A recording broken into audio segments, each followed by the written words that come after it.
Call to order the April 16th meeting of the North Andover Planning Board. We're going to try to go through our agenda in order, which is unusual, but we're going to do it. A&R, 800 Mass Ave, North Andover Historical Society. What do we got, Jean?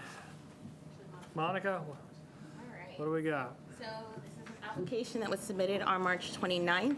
A previous A&R was submitted just a few weeks ago. That was denied just to allow time to confirm the wetland line. Conservation has since reviewed the line, so there's no concerns. So it looks like the line was in the proper location. Tom Zarico is here in front of us with a new application. Can you tell us about what the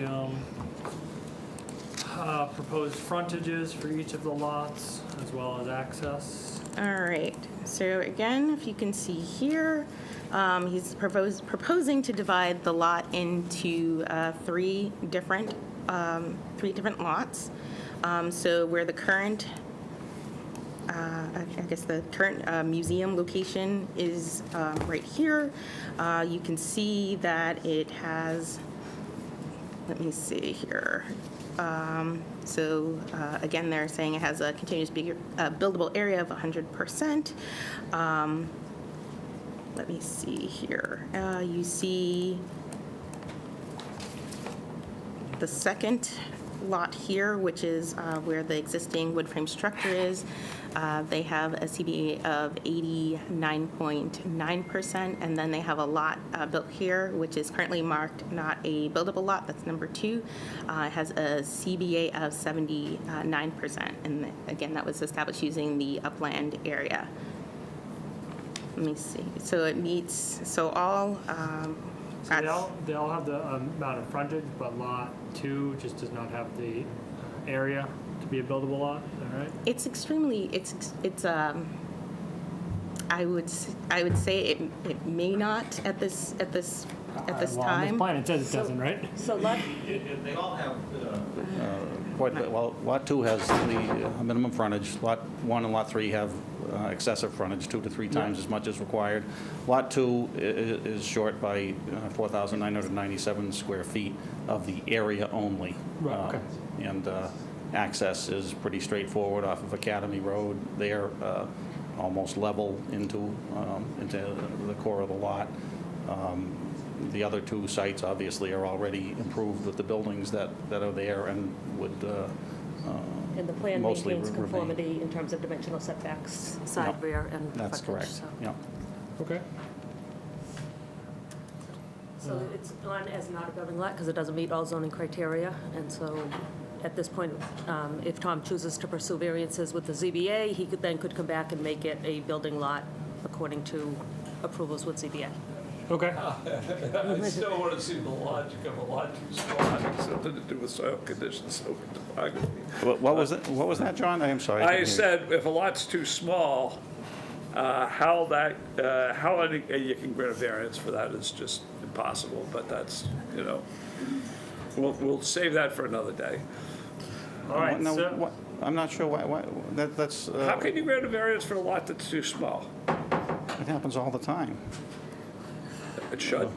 I mean, but It may happen, but a lot too small, how can that deal with soil conditions, slope, and topography? well, it's When you- geometry. It's self-created. Geometry of the lot, if But it's you too will. small. No matter what the geometry was, it's still too small. Okay. Right. It's all okay, in good order? In my opinion, yes. Okay.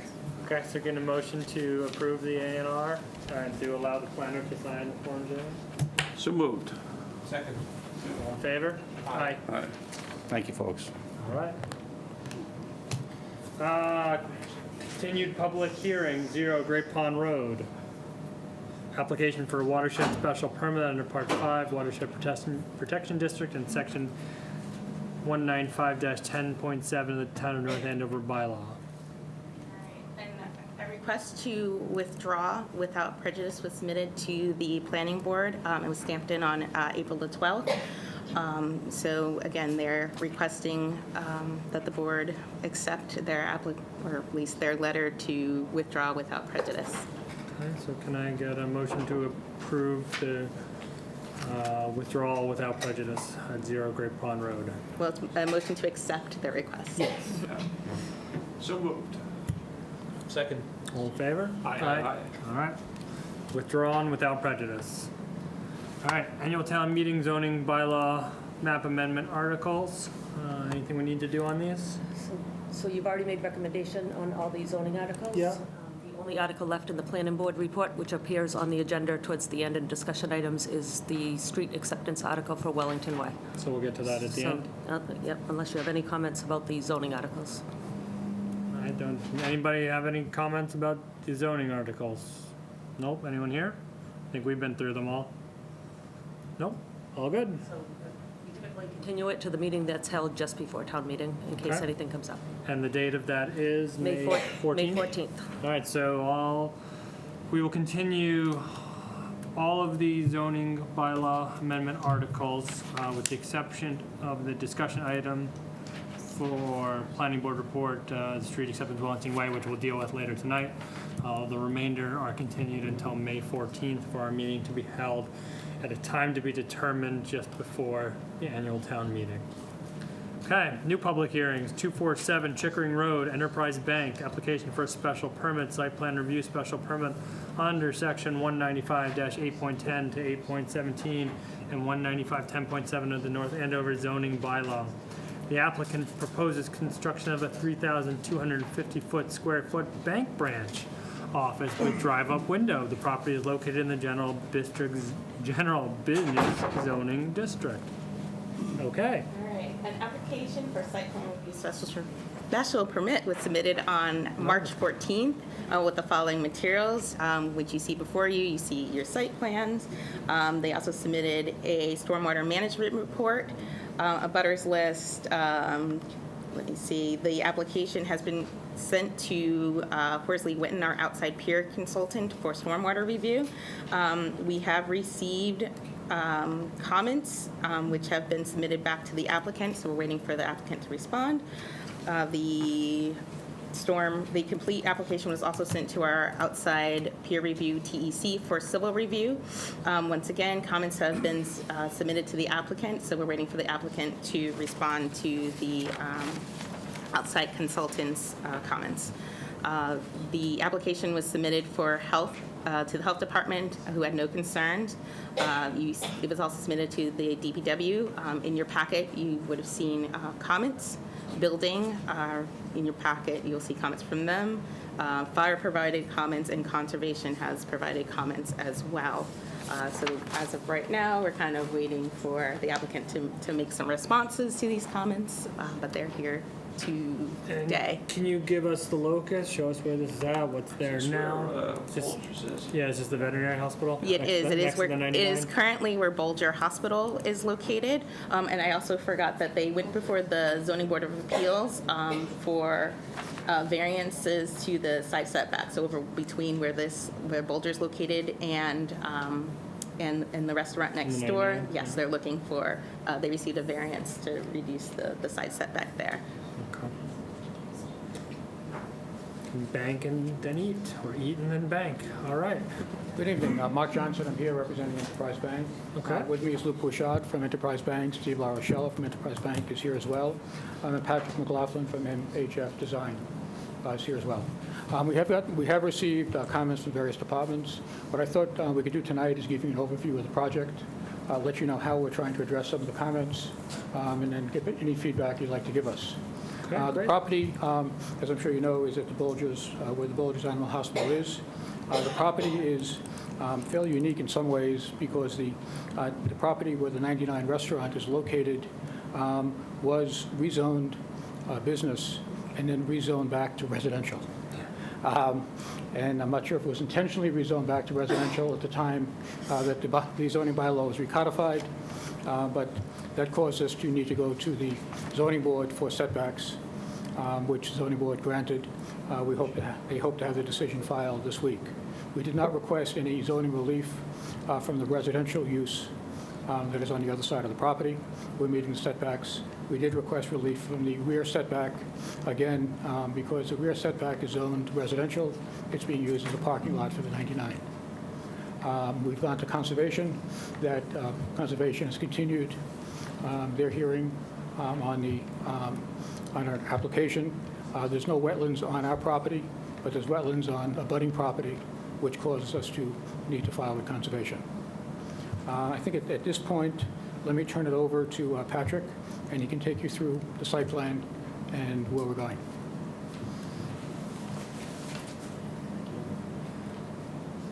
Good evening. Again, for the record, I'm Patrick McLaughlin, a civil engineer with MHF Design Consultants out of Salem, New Hampshire. Does this travel, or should I make that come closer to me? That does not travel. Okay. All right. One of those might, but.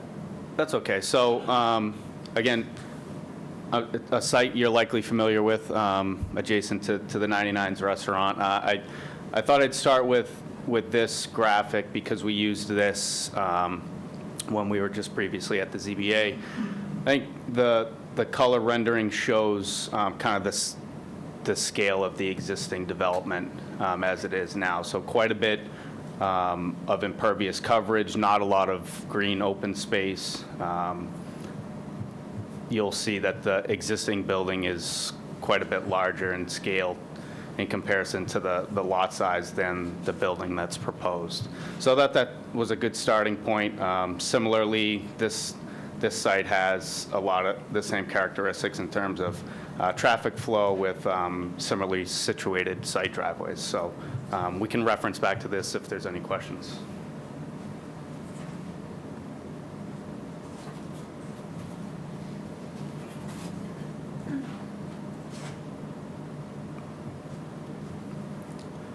So again, the proposal is for a 3,250 square foot bank branch building. It's a one-story building. There's also a drive-through associated with this. So the drive-through comes around the rear of the building to an overhead canopy with a drive-up location for actual banking purposes, as well as a separate drive-up location directly adjacent for an ATM service. The site has 23 parking spaces, as you see on this plan. As a result of the ZBA hearing that we were at last week, the ZBA did request the removal of 3 striped spaces in the rear. So where the drive-through lanes begin in the rear of the site, there are 5 parallel spaces shown on the plan as you see it now. The 3 spaces closest, I guess, as you're heading north towards the trash enclosure in the top corner, were requested to be eliminated, effectively giving us 20 striped spaces where the requirement is 18. The reason for this was a concern from that board about a potential worst case scenario queue where behind the rear of the building there wouldn't be an opportunity for a bypass lane.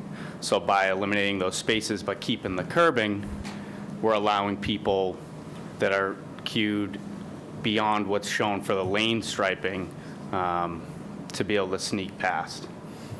The site will utilize a single entrance only driveway located to the south and an exit only driveway to the north. So this creates one-way flow throughout the property. Accordingly, the access aisles are slightly narrower. They're not 24 feet as would be for two-way flow, but 16 feet, which is adequate to accommodate the single flow direction.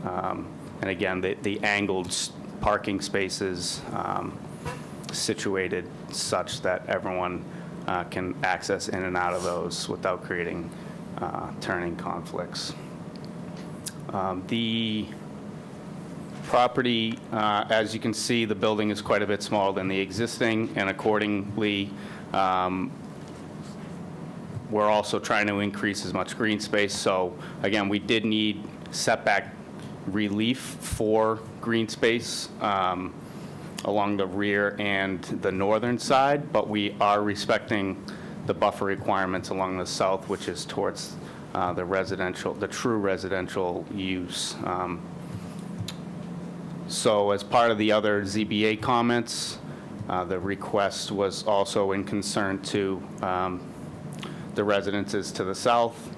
The board requested some additional evergreen screenings and buffering on the southeast corner, in addition to the landscaping that's already shown.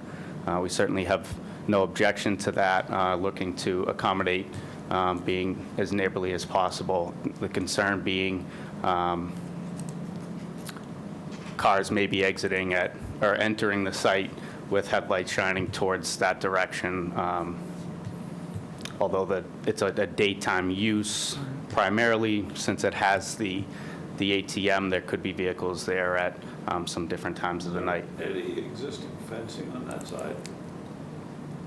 There is existing fencing along the rear, so there's a small landscape island to where we back up to the 99's parking lot there.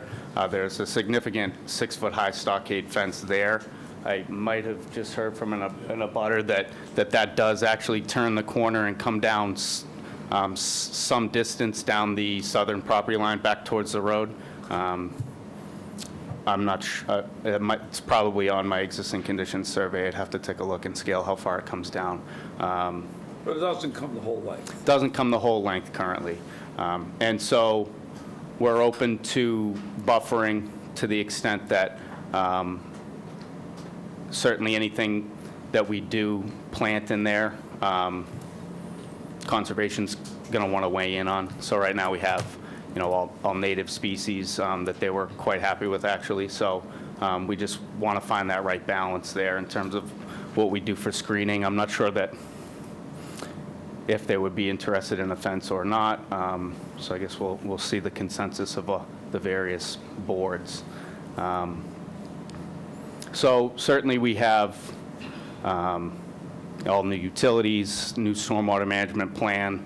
There's not really any stormwater out there today as the site exists. Pretty much all just drains out to the street. So we're providing a new stormwater management system. Conservation asked us to look at some LID practices. So there were 2 catch basins, that are shown on the grading and drainage plan, which I can put up.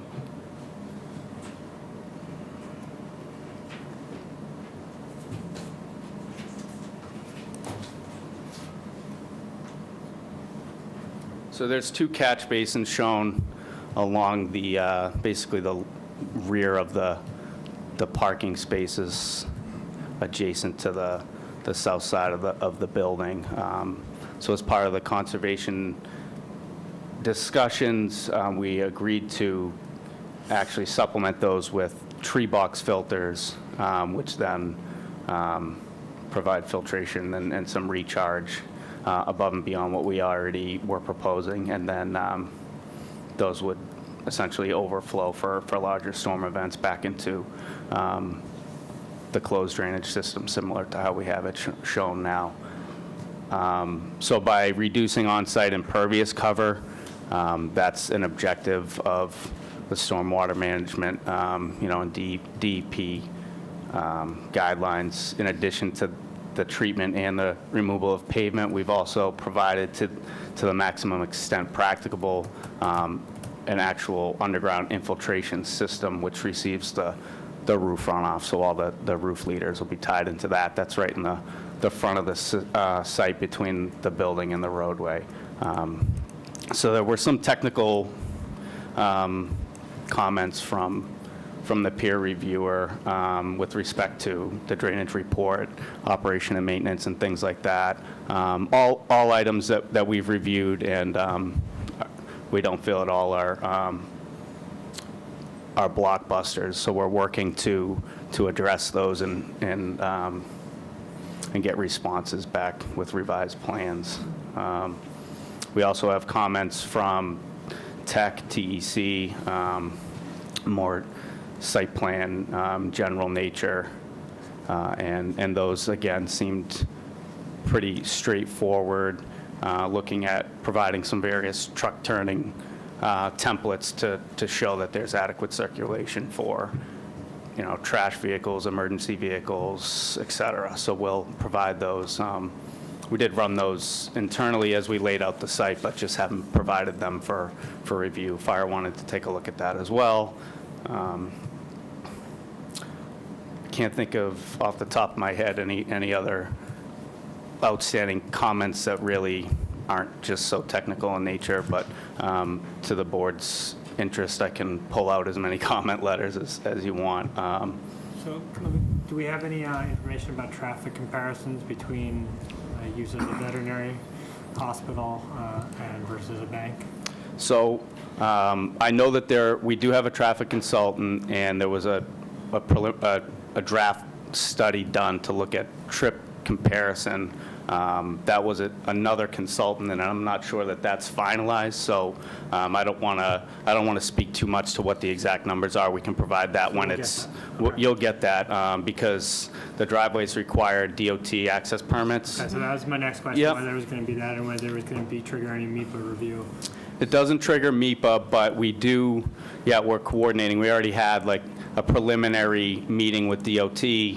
We're aware of their roadway improvement project now, hence they're aware of our project. So communicating there. And so once the traffic study is finalized, we'll give them. I believe in the draft that I did review, it's really almost a negligible traffic difference between the existing use and the proposed, but we will provide that. Okay. Lighting.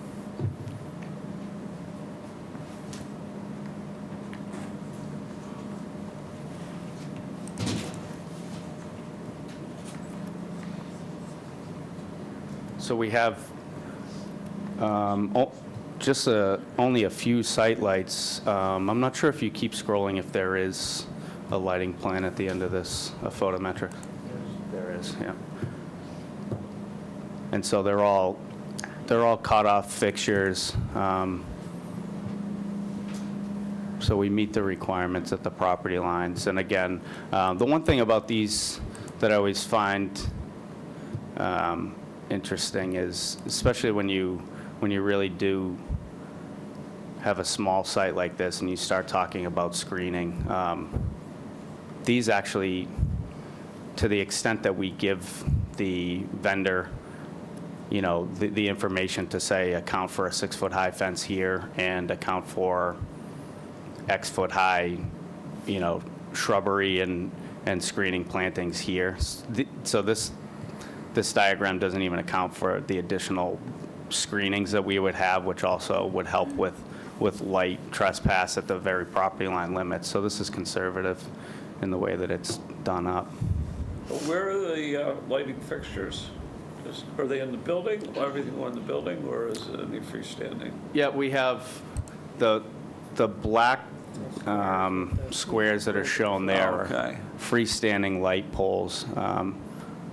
Off the top of my head, I don't know the pole height and the mounting height of the light, but so there's 5 freestanding lights. There are lights on the building as well, but I believe they're all under some architectural overhangs. So you're not going to have a serious amount of light being emitted off the building face. Assume they're facing and directed in towards the property and the Yep. parking lot. Yep. What's the design of these lights? What type of lights? They'll be LED. I don't know if we've settled on a fixture yet, but they're cut off, dark sky compliant lights on. They probably sit on a. We might have a detail of that. I don't want to make you chase through the whole plan set, but we could get lucky. You could find the height of the lights and Yes. report that back to us. It doesn't have to be today. Just confirm. There you that. go. We've had a lot of talk about lights recently. Yeah. Here's the light fixture all detail in lights front of you. Oh, there we go. Here, so it's a pole height of 20. 18 feet. Yep. Base height at 2 and then 18. Yeah, so we like to have a couple of feet of concrete base exposed to Yeah. basically act as a bollard protection for the pole itself. So 20 foot, okay. At what hours would you keep the lights on? We're typically keeping our lights on during the site lighting themselves, specifically probably till around 10 p.m., but then the drive-up lighting and around that cache area, because the drive-up is 24/7, we try to keep that open as long as possible. So the 5 overhead lights, would they go off at 10 or? and then you would keep the, We have different branches with different requirements, so I think the complying with the town's lighting ordinance is the first step, and then we don't want to run electricity all evening either, so. right, I mean, we're not trying to micromanage at all what you're doing, just trying to get a general sense is, you know, at some point at night, is the lighting gonna go off? That's all just, and it'll phase down, so. Can you just point to that drawing there where these light fixtures are? Yeah, exactly. So there are two lights along the northern side. Yeah, that's what I thought. There's one right here, Yeah. and there's another one right up here. So those would actually pretty adequately light this side of the property, which is again on that more 24-hour type ability. There's a third one in the rear. Well, there's two in the rear, again facing towards the back of the building, and then there's only one more on the front corner over here. What about the, move your pen straight up? Is there one in that corner? There's not one back here. No. Just slightly to the left, isn't there one? No, up. Yes, Right there? there is one back here. Yeah. Yep. So it's a total of 5 light fixtures around the outer perimeter, is that right? And again, I don't want to get into too many details, but just listening to the conversations about lighting the 24-hour ATM versus you don't want to spend money with electricity, and you know, we've talked a lot about lighting. Are they all operating on the same switch or timer? Because what I'm hearing here is maybe the ones illuminating the 24-hour ATM, which also borders the 99, might be staying on all night maybe, I don't know, but the ones on the residential side, or do they all operate on the same timer, same switch? No, so we would have multiple timers for the outside lighting because there's some decorative lighting and some branch lighting, so. I wasn't referring to that, I'm referring to the 5 tall perimeter light fixtures. Are those 5 all on the same timer or switch? Those 5 would be, yes, and the drive up, the canopy lights Correct. specifically would be separate.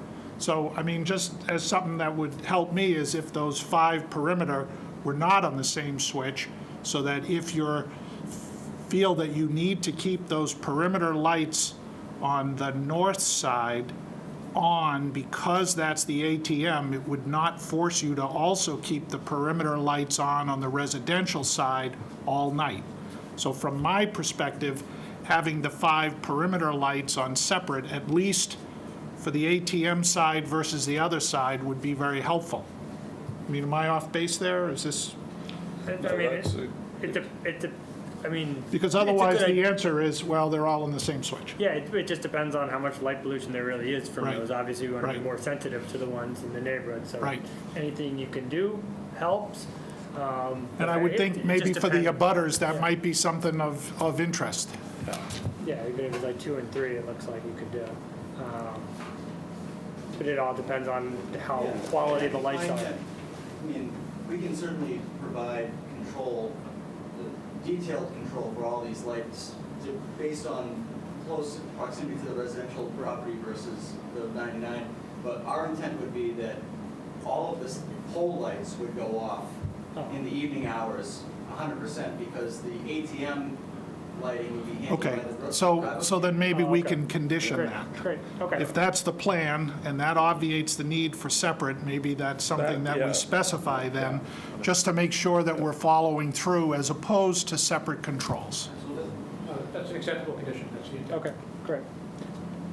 In terms of the condition, and this might be a little preliminary, what time would you like the pole lights to go off? When the branch closes, or, you know? No, I mean, I think people are still going to be doing some driving.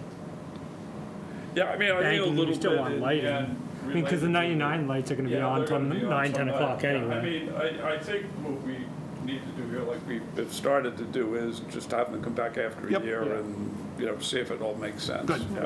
It'll probably be, I mean, I think they said like 10 o'clock, something like that. You know, Yeah, I something think along that's those lines. fine, yeah. Around 10 o'clock, I would assume. We'll see what else we hear from, if there are other concerns. But Good. the lighting for the 99 is going to go on past that anyway. Okay.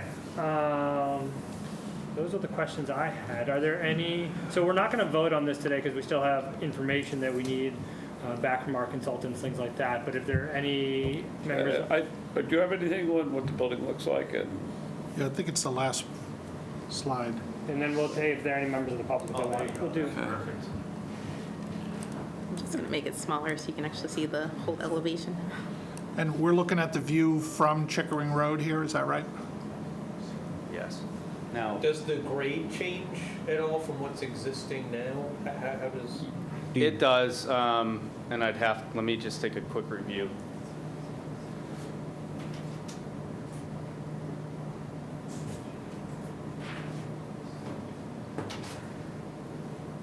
Because I know that lot tends to sit up a little bit higher than the 99 parking lot. Yeah, so this site does sit up higher than the 99 already. But in terms of actually, the building elevations are basically the same. So even though the front of this building appears closer to the road, it's just because there's so much space behind it. The front of the existing building is, for all intents and purposes, right around the same spot, and those first floor elevations are the same. It might feel different, just because there's now landscape in front of here. But it won't be like a house on a hill kind of feel, because we didn't have too much ability to really adjust grades on such a small site anyways. So there's not going to be, it's going to be negligible haul off or bringing in the Yeah. fill? Yep. And I assume you're tearing down the old building and putting up a new building? Yes. What about the curb cuts? Are they in generally the same location as today, or how are they different? So they're actually a little bit narrower than they were. The exiting, which is on the north side of the property, is essentially the same. It's within a few feet, just kind of more properly aligned. The entrance on the south side is actually pulled to the north, I'd say maybe probably 15 feet or so north of where it was. They're generally the same width as well as existing. So, and again, so that was part of our preliminary discussions with DOT, was to let them know, because they've got a set of plans in the works to match those driveways, so we want to let them know where our new ones fall. And so they'll be building a new sidewalk along this as well. So there is a sidewalk there today? or- There's a sidewalk on the opposite side of the street right now, but there's not one along our frontage on our side. But- They will be building They one, will be building. and so we're connecting to that. Yeah. Right. So if you look on the plan where it says approximate location of roadway improvements, and there's a little arrow pointing there, that would be where the proposed 5-foot wide concrete sidewalk would be going. Okay. Good. Could I ask one? I've never been to one of these, so All right. I apologize. Hold on, so give us 1 second. Sir. Anything else? I just wanted to, can we go a little bit more depth in terms of what it looks like, materials, everything? Can we talk about it a little bit and show the profiles from the other sides? I think this is what we have at this point. I know Luke's been working on getting some updated architectural information. It sounds like, depending on what the continuation date is, I mean, I know we're going to have those, but Yeah, I mean, the reason I ask is, we've actually had a pretty decent track record of banks, like the last one was built where the mobile station was right down the street, it's very attractive. And so it looks like, from what I see here, it looks like an attractive building, scales right and everything. But, I feel like we have a high standard we'd like to keep to it. I think you would too, so. Yeah, we do. We try to hold the exteriors of our buildings to a very high standard. So this is a preliminary concept to make sure that the site plan that we're proposing to all the different boards in the building mesh. We're currently working on fine tuning that, as Patrick said, to try and get for the revised submission a sort of quote-unquote complete. But you will see a New England colonial style building, brick facades on all elevations, your white trim, your asphalt shingle roof. We will try and do our best for massing as far as the street presence and massing gables and entry on the street line. We will try and keep the roof interesting facing Chickering Road, so we will try to, whether it's with dormers or whether it's with cupolas, things of that nature, the importance for us is the presence of the building on the street, so we will be pushing our efforts on that. Okay, great, thank you. And so to answer your question, I think the next time we'll probably hear this would be May 21st. That's correct.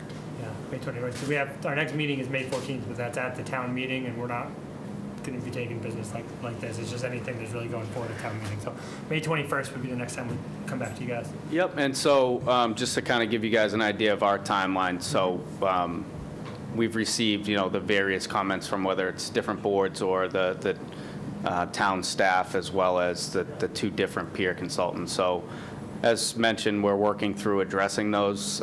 We'd like to get revised materials to them sooner than later so that potentially we can get what we like to consider, nice clean letters back from them in advance of that next meeting in May. So that's what we're hoping to do. So hopefully by the time we come back, we've had that back and forth with the different consultants and are in a lot better shape at that point. It's all minor technical stuff, so we're not concerned about it.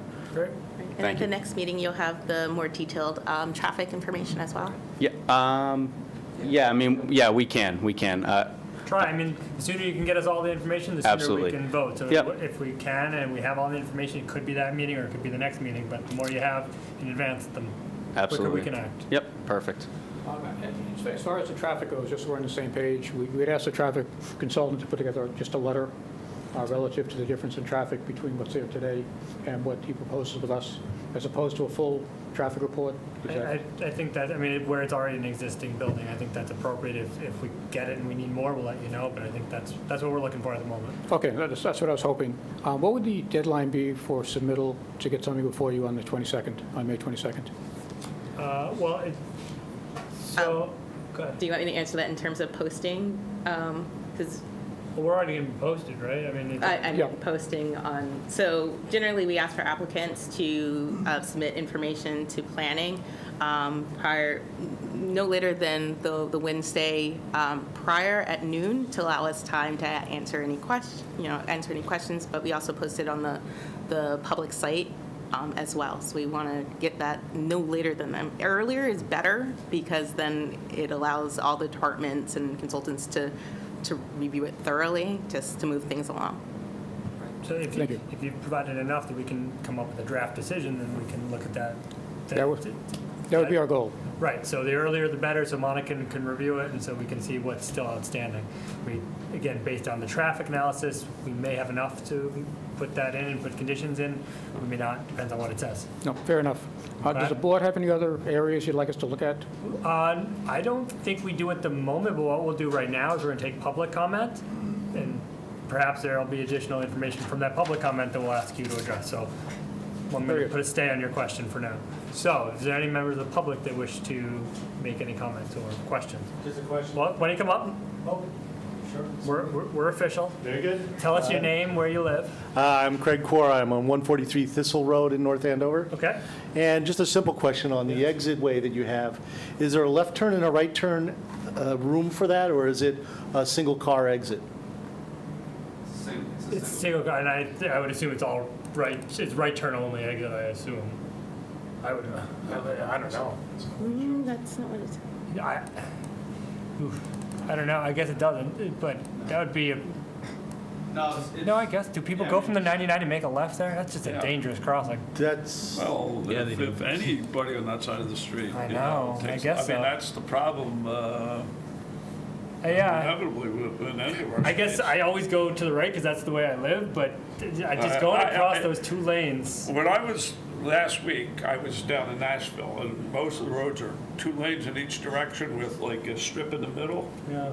Turns into the left that people would take.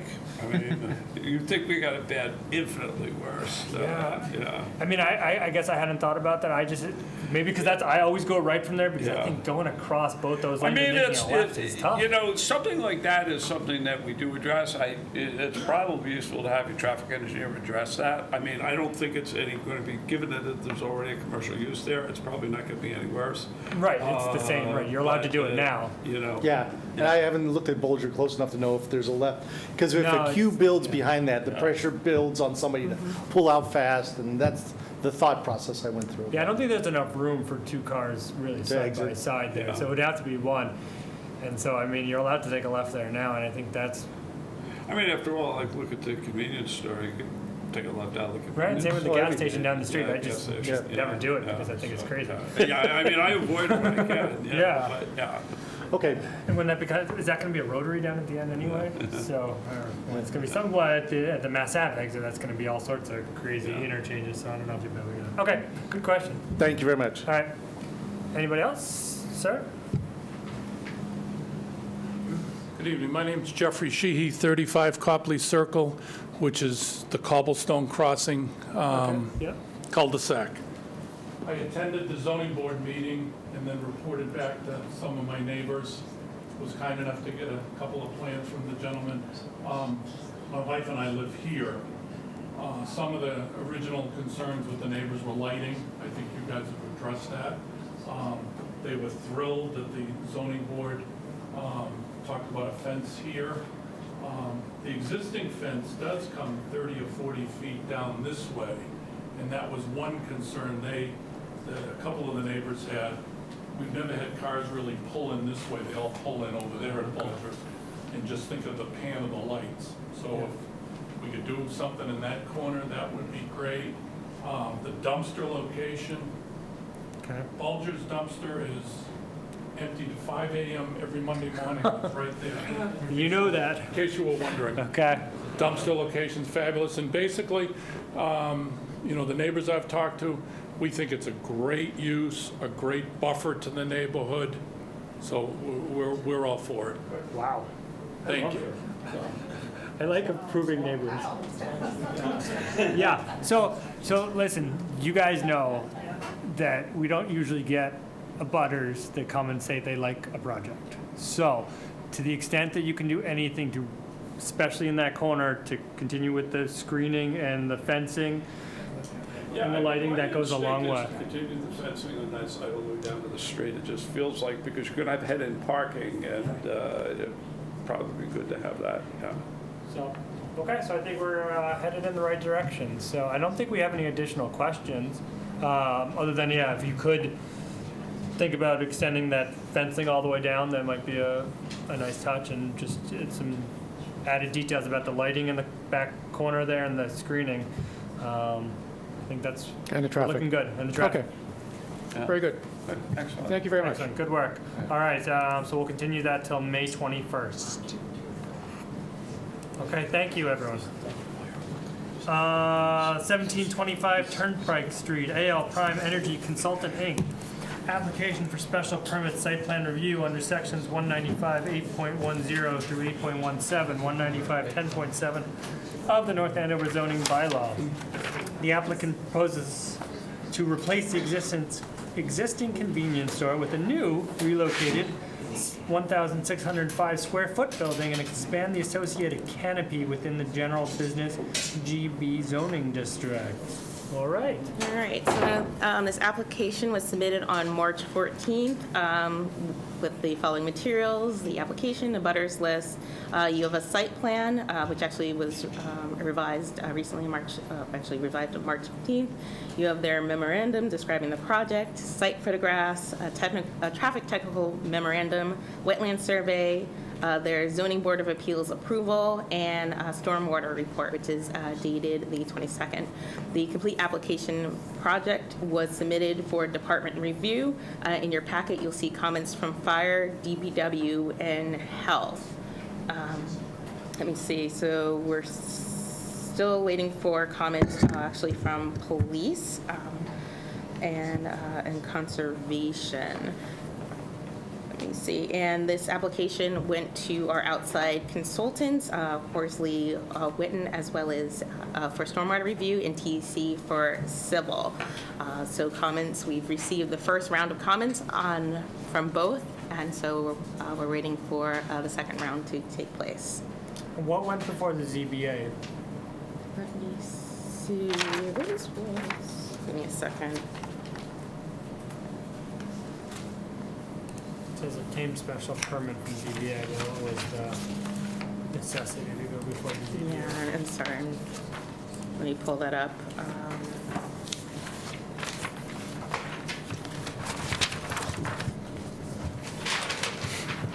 Let me see, so. See it on the last. Right, and here, It was Read it. it was a variance where they were Front looking yard to reduce the setback. width of the existing non-conforming driveway by 30% to bring it closer to conformity. That was one of the variants they were looking for.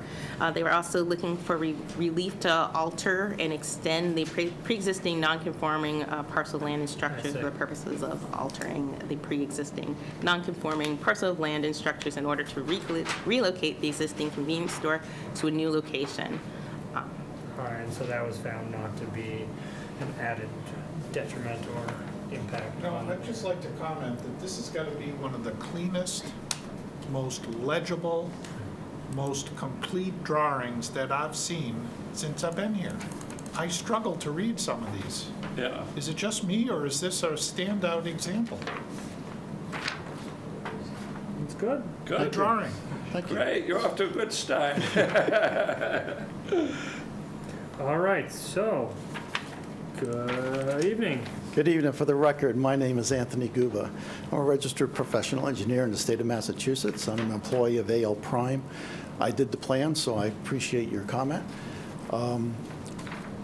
We are looking to improve the location. It's an existing gas station, and we're looking to improve it. Hopefully, by the time I get done, you'll come to understand what we're looking to do there and agree that hopefully this will improve the aesthetic of the location and the efficiency of the operation without really increasing the impact in any way. With me here tonight is our construction director, Brian Hughes, and attorney Anthony Capani that represented this through the zoning board process. Before I start, I just want to make one comment, and that was that there was a note that the zoning board application included a variance for the driveways, but that's not true. The driveways are existing, and the zoning board application included variances for dimensional setbacks in addition to a special permit for alteration of the existing nonconformance, which the driveways are a part of. And I'll get into more detail on that as I go down, but I just want to clarify that up front. We did go to the zoning board. We had a long process with them. I think we went to 3 or 4 hearings, and the approval was in November, on the 13th of November. Most of those variances were regarding the setbacks. This is a very small site.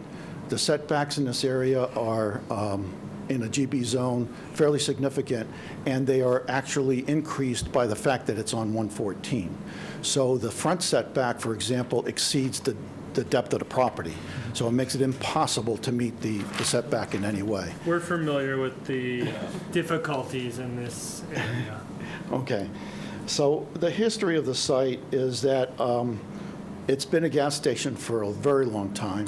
AL Prime acquired the site late 90s and renovated the site around 2000 to what you see today. The building that's there was always there prior to Prime going in there. And they turned it into the store that's there, and they updated the gasoline operation. They added the diesel operation. They replaced all the tanks, the underground stuff, and basically made it what it is. At the time, the store would have been made bigger and enlarged, but there was a problem in that there was no municipal sewer. So we had a septic system that's at the south end of the property, and now that there is municipal sewer, we're now looking at and say we can make the site better, we can make it work better, and we can improve the operation of the store by eliminating the septic system, moving the store into the area where the septic system is. And that gives us an opportunity to increase the fueling positions, which will then increase the efficiency of the operation. We look at the fueling positions basically like you would cash registers in a grocery store. They don't increase the number of customers that come in, but they help you process the ones that do come in quicker and reduce the queues and the lines that might be there for trying to get to the dispensers. So basically, I have here an aerial photograph of what the existing location looks like. You're probably all familiar with it. There's approximately 790 square foot store in this area here. There's a gasoline canopy here. There's a diesel canopy at this place. This is where the underground storage tanks are and then will stay. We have 2 driveways. The southern driveways in this location, the northern driveways in this location here. Can you show us where the proposed store is going to, the movement is? I have a site plan that I'll put it up so you'll be able to compare it. But Does it- the it has proposed store, basically, the septic system is in this grass, Okay. under this grass Okay. area here. Okay, yeah. So the store will move from here to this spot here. And the gas islands are going to move toward the north, 9 to 11 feet, depending on which one you're looking at. And then we're going to add 2 in this area where the store is now. The diesel will stay just where it is. The underground tanks are going to stay just where they are. The driveways will stay where they are. Where's the lot line on the east side? On the east side, the lot line is right at the edge of the pavement. Oh, I'm sorry, it's along the street on the east side. On the west It's on the edge side, of the street. it's right along the edge of the pavement. And basically, this is zone general business. This is state forest and zone residential. This is a residential area along Colonial Way, Yeah. or Colonial Avenue, right here. Then the closest abutter is at this home here, Mr. Chris Carter. Across the street, you have the Farnham Estates. There's Farnham Mill Pond across 114, and the old YMCA, I guess, or whatever that's going to be redeveloped is in this area down here. The Girl Scout, okay, that's what it is. We had the site, we had a wetland delineation done and determined there's no resource areas on the site and no resource areas close enough that the site is impacted by any buffers. The site doesn't have any, it's not in any watershed or historical overlay district. Presently, the stormwater on the site runs out the driveways. There are no, there's no stormwater structures or any stormwater treatment of any kind on the site right now. The municipal sewer runs on the same side of the road, north and south along 114. The water lines run on the opposite side of the road. There's, I think, a 12-inch main on the opposite side of 114. The electrical in this area is above, overhead, and it's run by poles along the front, on the same side of the street. So Where do people park now if they want to use this store? there is parking, actually, the parking's going to end up being almost in the same place. There's parking right here along the face into the septic system. And the parking proposed in the new store will be face into the store, almost in the You same, can walk into the store. yes. Yeah, okay. People park in front of the store right now. People park in front of the store, they park along the property line behind the gas tanks. I see people like just at the gas tanks just walking in, but it doesn't Yep. seem, it's not ideal for parking at the moment. Yeah. Okay. What I can do is put up a plan of the proposed work. Yeah, okay. Is the different building size, same building size? The building's being increased. Increased, okay. Just under doubled, I think. What was the square footage of the current building? The current building is approximately 790-something square feet, and the new Going to building is just over 1,600? 1,600. So it's approximately doubling the overall size of the building. There's some concern about that, and the perception is that we're doubling the size of the building. But if you really look at it in terms of gross square feet on an actual level, you're taking 800 square foot additional area on the building. Of that, the majority of that, more than half of it, is going to storage, back room, an additional bathroom, ADA bathrooms that take 50 square feet just by themselves, more mechanical, and a walk-in cooler. Right now, they have the reach-ins that are difficult to stock, whereas with a walk-in, the tenant will be able to get in behind and stock those shelves from the back.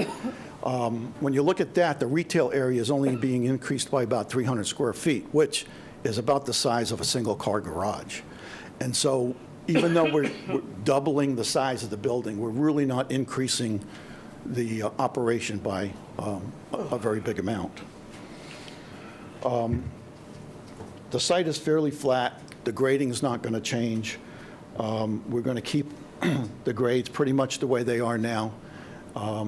Because it's so narrow, there's not any real opportunity to do any grading on the site. What we will do is to the west side of the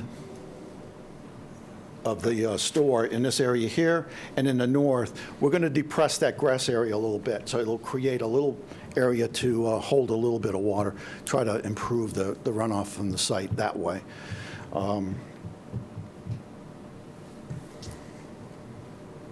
So in terms of paving, you're not going to repave, it's going to be more of a patching, and you're going to keep the same grade? Or? There's going to be significant enough work. We weren't proposing to do this much work on the site, but after going through the zoning board process, we've been required to make enough changes that we will now probably do more paving than we expected.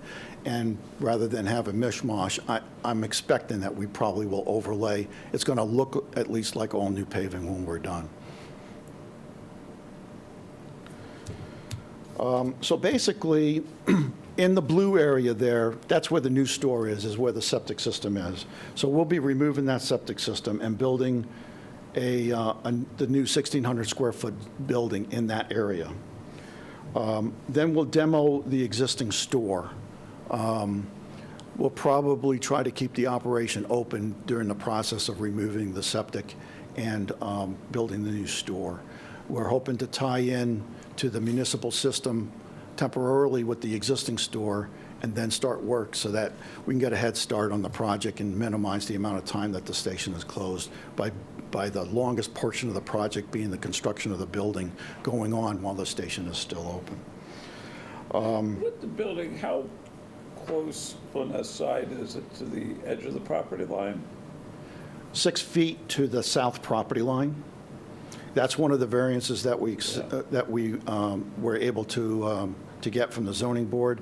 Now, that I want to point out that property line is a budding business zone. That's GB zone that we're abutting at that point. So it's... There's nothing there, though, right? Presently, there's nothing there. There was a proposal for some work. I think someone has recently purchased that property, but we don't know what they want to do with it. Like the non-buildable lot? Yeah.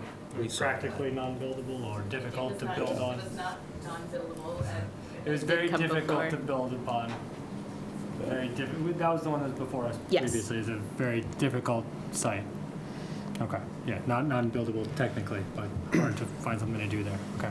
Got it. So based on recommendations from the zoning board, we are going to relocate. We were going to change the 3 gas dispensers. We were going to leave the 3 gas dispensers where they are and leave the canopy over them where it is and just add 2 in the back and extend the canopy, kind of attach an addition to it. Based on zoning board recommendations, we ended up moving those dispensers. So basically, because we're having to do that, that's going to be all new pavement, and the canopy itself will be completely refabricated over all 5 of the new dispensers. We'll be putting in new pavement, new dispensers, new islands, new monitored sumps under the dispensers, and we'll take the opportunity at that point, we'll replace all the piping. All the piping meets all the codes, and it's all double wall now, but at this point, it's been 20 years, so the site is open. We don't want to open it up again for at least another 20 years, so we'll just go ahead and replace all the piping at this point now. That also includes a new fire suppression system underneath the canopy. And I'll get to it later in the fire department comments about that, but everything will meet the current UL requirements. The diesel canopy already does, and the new system will also. We are proposing to improve the stormwater at the site by infiltrating all of the new roofs. That's clean water, and we're going to infiltrate that below surface. And the infiltration system will be located in the grass area near the north end of the, I think I lost my pointer. The north end of the site. So it's right in this area here. On the plan you have, you can see a dashed outline for where that infiltration system's going. And in the plan set, there is a there is a stormwater sheet that includes the number of units and the sizing of them. When you say roofs, does that mean canopies as well? Yes, both canopies and the building, yep. One thing I just want to bring up, and I don't know if you want to touch on that, the stormwater consultant did ask if they could integrate some type of LID into the design. So I don't know if that's something you wanted to discuss. Wow, I'm getting to it. Okay. Since you brought it up, I can mention that now. As far as the stormwater, we did get comments from civil and stormwater, and we're in the process of trying to address all of the comments. So I'll go right to that at this point. The comments from Horsley Witten, most of the comments that they had were basically housekeeping, update a detail, change a factor, a conversion factor on the calculations. We'll do all that. They recommended putting in a second test pit that will confirm the depth of groundwater and that the favorable soils that we're seeing at the north end of the property actually exist at the other end of the infiltration system also, so we can do all that. They did ask us to show that we've analyzed all potential and possible LID measures, which we did when we went through the system. This is a real small property. There really isn't an opportunity here to provide any kind of detention, retention, vegetated swale, or anything like that. The slope of the property doesn't provide any place that we can output anything like that. We believe that by reducing the runoff significantly from what's there now, that we will, in effect, make a significant impact to the stormwater. This is a redevelopment site, so we need to install stormwater structures and systems to the extent practicable, which we believe we're doing, and we'll have a discussion back and forth with Horsley Witten about whether that would be acceptable as to what we're doing or not. They also recommended that we provide some kind of additional TSS train and treatment of the pavement runoff. The only way that we could do that, since we don't have a way to run that off to a surface, would be to put in some kind of a treatment train that would then outlet to a subsurface infiltration system. We can certainly do that, but I really recommend that we never install subsurface infiltration at this kind of a facility. If there ever is any kind of an incident at the facility, I'd prefer that to stay where we can address it from the surface easily, rather than where you don't see it and it's underground before you have a chance to react. So we disagree with that recommendation to have that type of treatment. They also asked that we possibly do something with the catch basin in the street, which I had a conversation. I sat down and went to Mass District Highway, District 4 of Mass Highway, and talked to the engineers there. They would prefer that we don't do anything outside of our property line in the right-of-way as far as the driveways or the stormwater system. So we are not going to be looking to permit anything in the way of stormwater or permit anything in the way of driveways. We will be permitting utility access as recommended by the DPW. Another comment that Horsley Witten had was they felt that we have inadequate coverage of the fueling areas by the canopies, and we will review that with them. Our canopies overhang the fueling areas by a significant amount. I think we have more than typical coverage of the fueling areas. The canopies do not cover the full extent of the concrete, but the concrete isn't the definition of what the fueling area is. The concrete outline is more what we're looking at, might be the full extent of the vehicle, and is predicated more on the design of the fire suppression system to make sure that we're protecting the entire outline of any vehicle that might be fueling, and not necessarily the area that the fueling is taking place in. we don't want to go back to zoning, and we believe that any change to the canopies will require us to go back to zoning in order to make that kind of a change also, because the setback of the canopies, both in the front and rear, were subject to the variances that we obtained. So let me go back to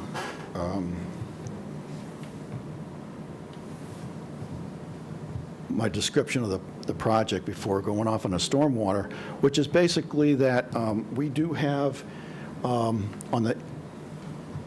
the gray area to the northwest of the building is where the screen trash enclosure will be located. And then there's another screened area on the southwest side. I'm sorry, the first one was the northwest, the southeast side of the building along 114. There's an enclosure for a generator, an emergency generator, so that the station can maintain operation even during snow emergencies or any other power outages or anything like that. That was also one thing that was relocated to that location after long discussions with the zoning board. There were concerns by the abutters about the noise that might generate, in a weekly startup or whatever, so we moved it to the front of the building away from the closest abutters. At the front corner of the building near the street, we have a propane exchange cabinet. The fire department had, in their comments, suggested that we relocate that, but I had a conversation with Lieutenant Burns, talked to him about the safety bumpers that we would be putting in around the cabinet. We took a look at it, and I think the fire department is satisfied to leave that where we had originally proposed it instead of moving it. Presently, there's some pavement that's encroaching on the state land along the back property line. We're going to be removing all of that. The storefront parking, as I mentioned, is in approximately the same location that the parking is for the site now along the septic system. We are adding 2 parking spaces at the north end of the property near the green area on the back side of the property, and that will be primarily for employees so that they won't be using up customer spaces. We will be installing new lighting around the building and under the new canopy. The lighting on the diesel will stay as it is. LED lighting, full cutoff. All the new lighting will be the same. It'll be flush to the deck of the canopy. It'll all be LED, and it'll all be sharp cutoff. There won't be any light trespass, and we'll meet all the requirements for that.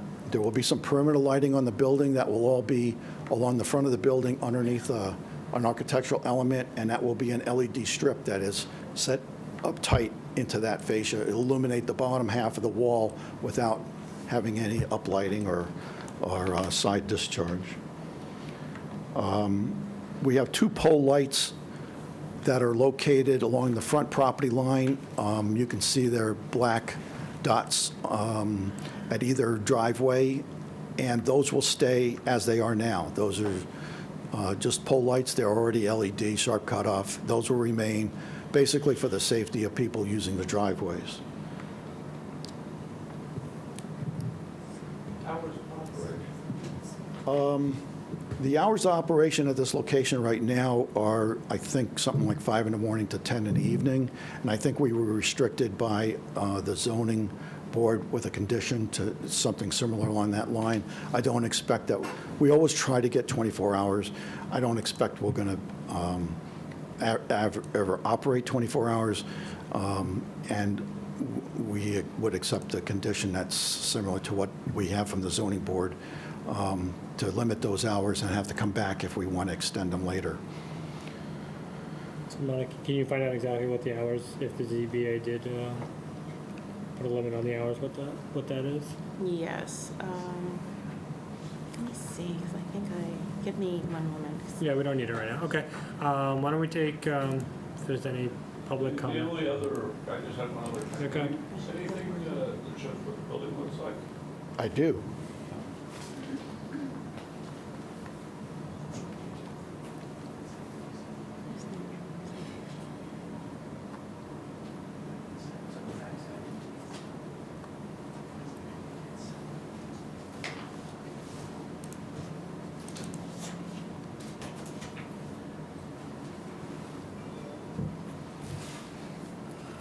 This building was changed based on conversation with the zoning board.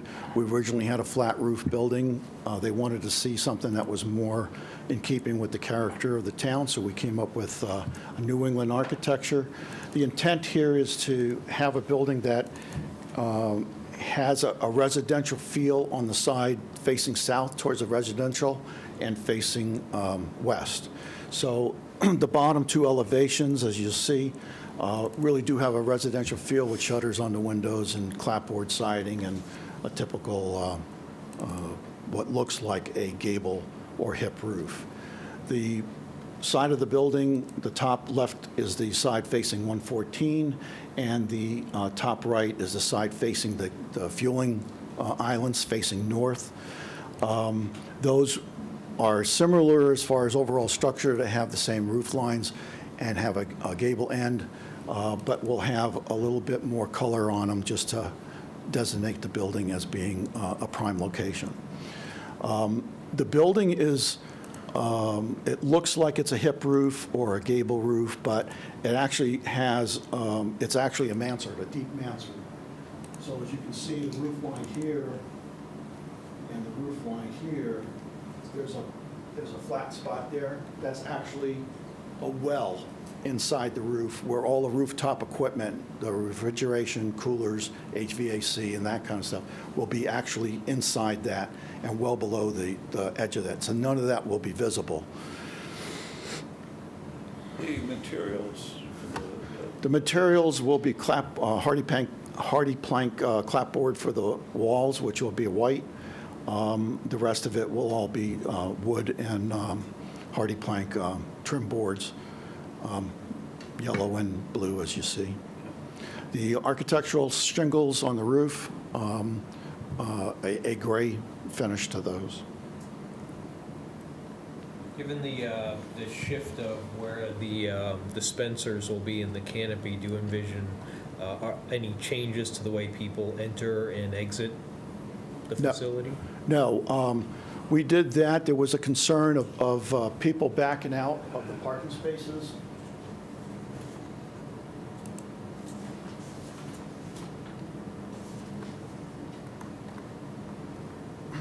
There was a concern that people backing out of the parking spaces in the front of the store might have some conflict with people who are leaving the fueling areas. So that's why we moved it back a little bit more. We were proposing, I think, 30 feet, and I think right now it's more like 40 feet. There's a lot of room there. We don't foresee any problems with that. We moved it as they recommended. We think it probably does improve that circulation. It opens it up, makes it feel a little bit more comfortable, although it wasn't a problem before, and that's the reason we moved it. I don't think it'll change the circulation pattern. The primary pattern at this site is that people enter the north driveway and exit the south driveway.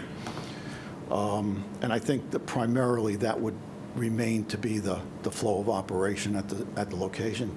There's no restriction. The driveways are all full maneuver, so you could enter and exit both driveways, left and right, both driveways.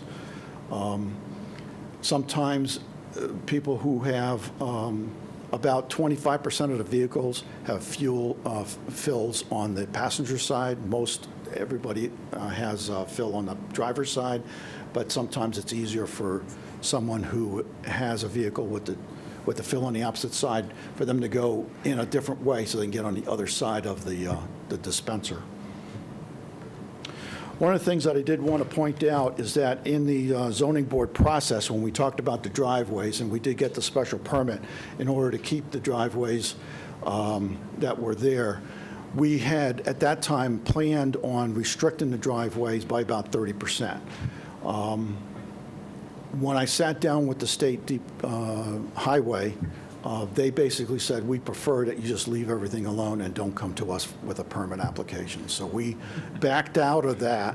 I then sat down with the DPW when I went through it with the town engineer, and they felt that seemed to make sense.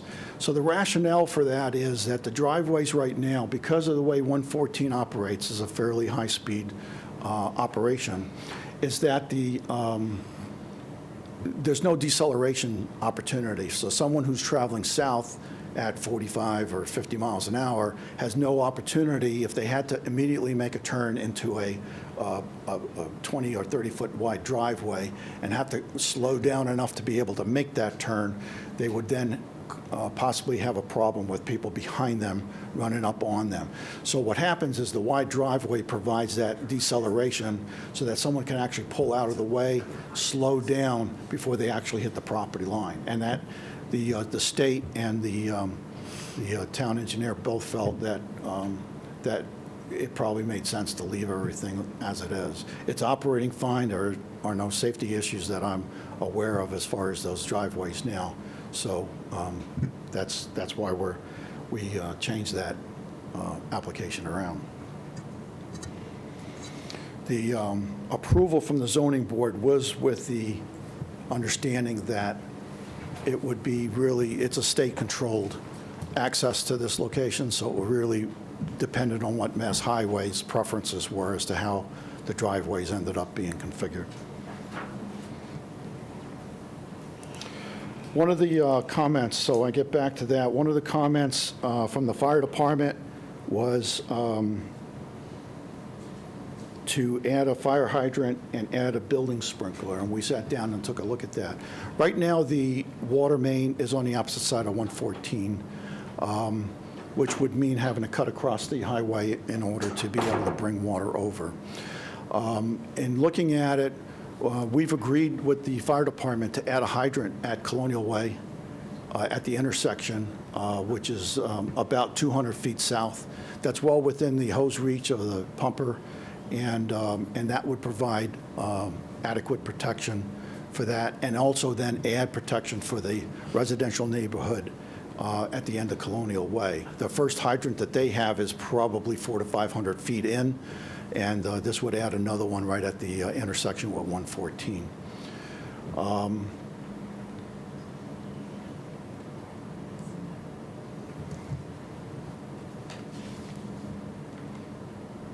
So this water line's already across the street that's existing, and you're just tying?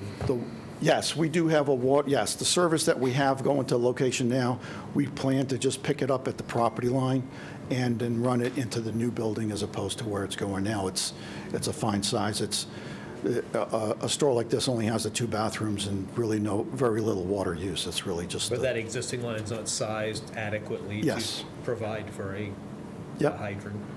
Oh, no, the hydrants would require, I mean, that's like a 1-inch line. The hydrants require a 4 to 6-inch line at a minimum. Yeah. The civil engineering comments that we got from the Engineering Corp, TEC, most of those comments were related to dimensional issues. For some reason, they weren't aware of the zoning variances and special permit, so they were bringing up a lot of things that we have gotten approvals for, so we'll be able to work that out with them. They did recommend that an in-depth traffic review would be done. I'm not sure if they didn't see the traffic study that we included, which is a memorandum prepared by Gill and Associates. Basically, that traffic memorandum, this is a real small change to the operation that's at the location now. It does show a significant increase in the driveway traffic, and that's because the ITE manual and the industry standard for a gas station in estimating the traffic is based on the number of fueling positions. So if we increase the fueling positions by 50%, which is what we're doing here, we're going from 4 to 6, that means the traffic's going to go up by 50%. Basically, if you follow the ITE manual, it would mean that if we put 1,000 dispensers in here, we would have 1,000 times the number of customers, which obviously is not realistic. But the IT has a problem in trying to estimate volume for this kind of an operation because the operation is based so much on brand loyalty, price, and convenience of the location that there's no metric that you can put into a formula and say this is what the traffic is going to be. So the only thing they come up with is the number of dispensers, and it doesn't really apply. We think that the numbers are very conservative. Even with that, the traffic impact on Route 114 is less than 1% additional traffic, and we think that's we think it's actually going to be a lot less than that. The driveway traffic increases by 50%, but we don't think that's actually, we'd love for that to happen, but we don't think that's going to happen. Most of the traffic that comes to this location is pass-by traffic. We're not really adding to the cars. Most people don't go out of their way to go get gas and then go back wherever they were coming from. If they're going to work, or they're going to a store, or they're going to take the kids to soccer or something, or come home, they'll stop in because they happen to be going by. And they might plan their week around when they're going to be by that station, but they're going to be going by it anyway. As far as all the other comments that we had, like from the health department, I don't see any issues there. We'll comply with everything else that everyone had. I have not gotten any comments from police or buildings, so once we get those, we'll be able to react to that. Okay, great. So why don't we, if there's any members of the public, we'll take public comment now, and then we'll most likely continue this until May 21st. Anybody have any comments? Yes?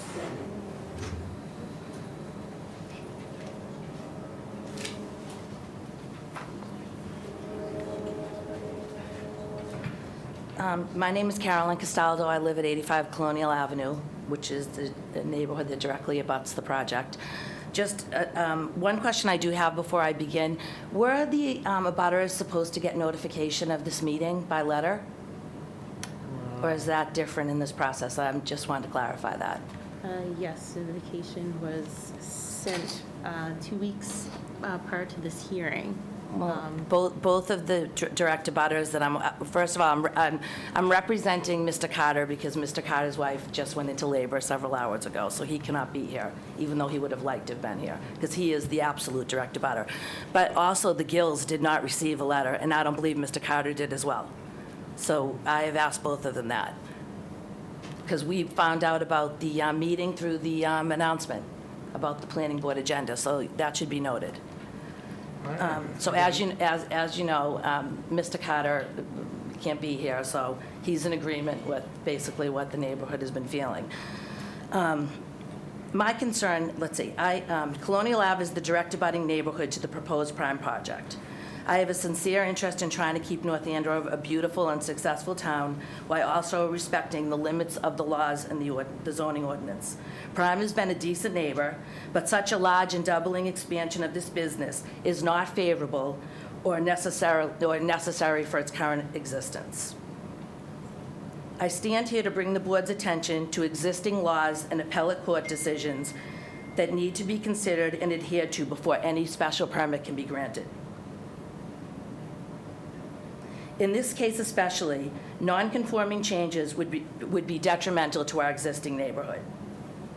The 2014 decision in Harrison versus St. Pierre, 84 Mass Appellate Court, Section 1128, reminds us that when it comes to replacing or extending an existing non-conforming commercial structure, such hopes can only be realized if the applicant, in this case being AL Prime, can satisfy the two-part test found in Massachusetts General Laws, Chapter 40A, Section 6.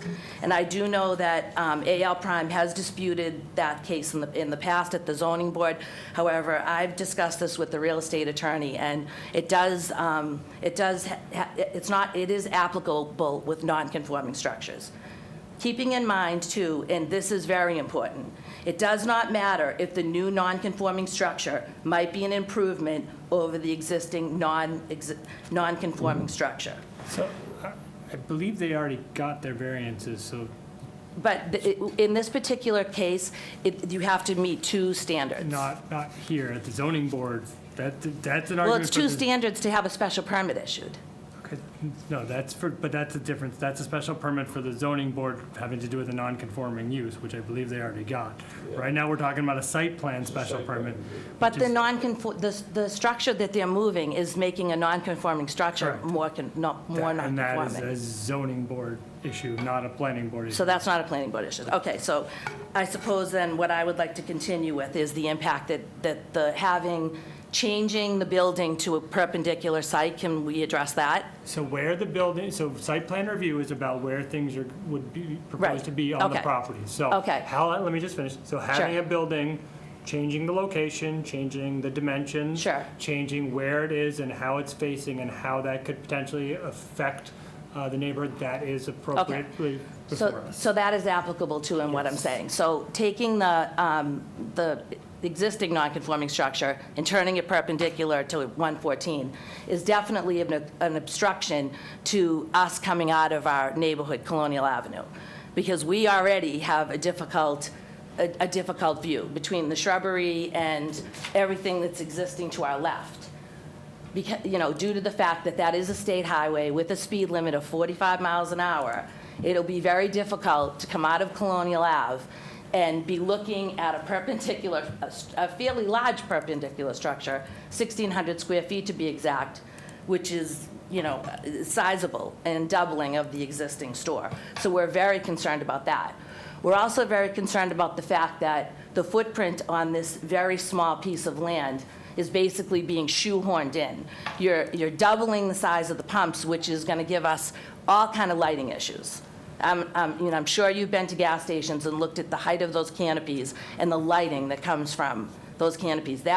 It will certainly impact Mr. Carter.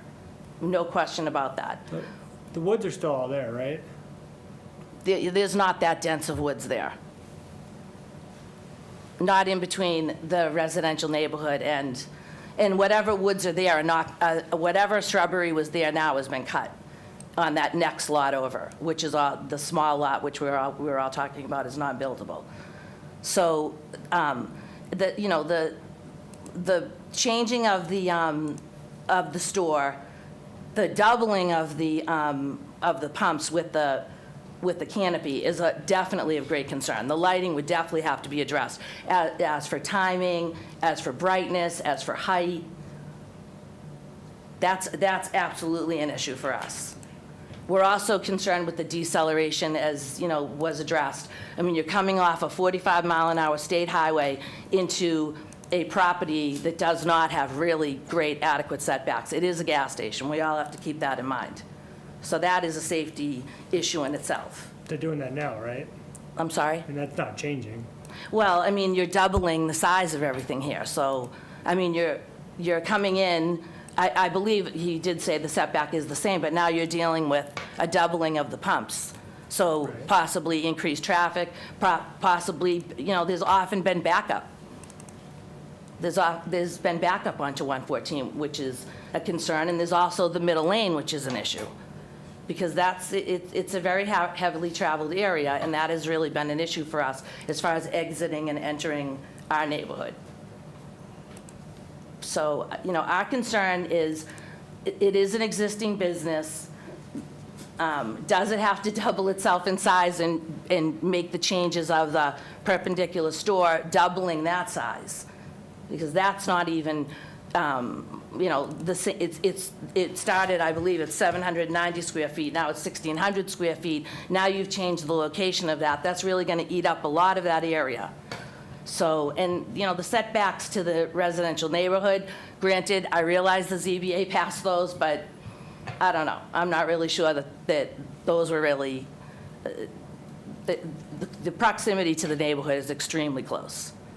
So, I think as a neighborhood, we're just questioning why the footprint has to double and all the changes need to be made in such a large fashion on such a nice, small piece of property, as we've all discussed, as the engineer has discussed as well.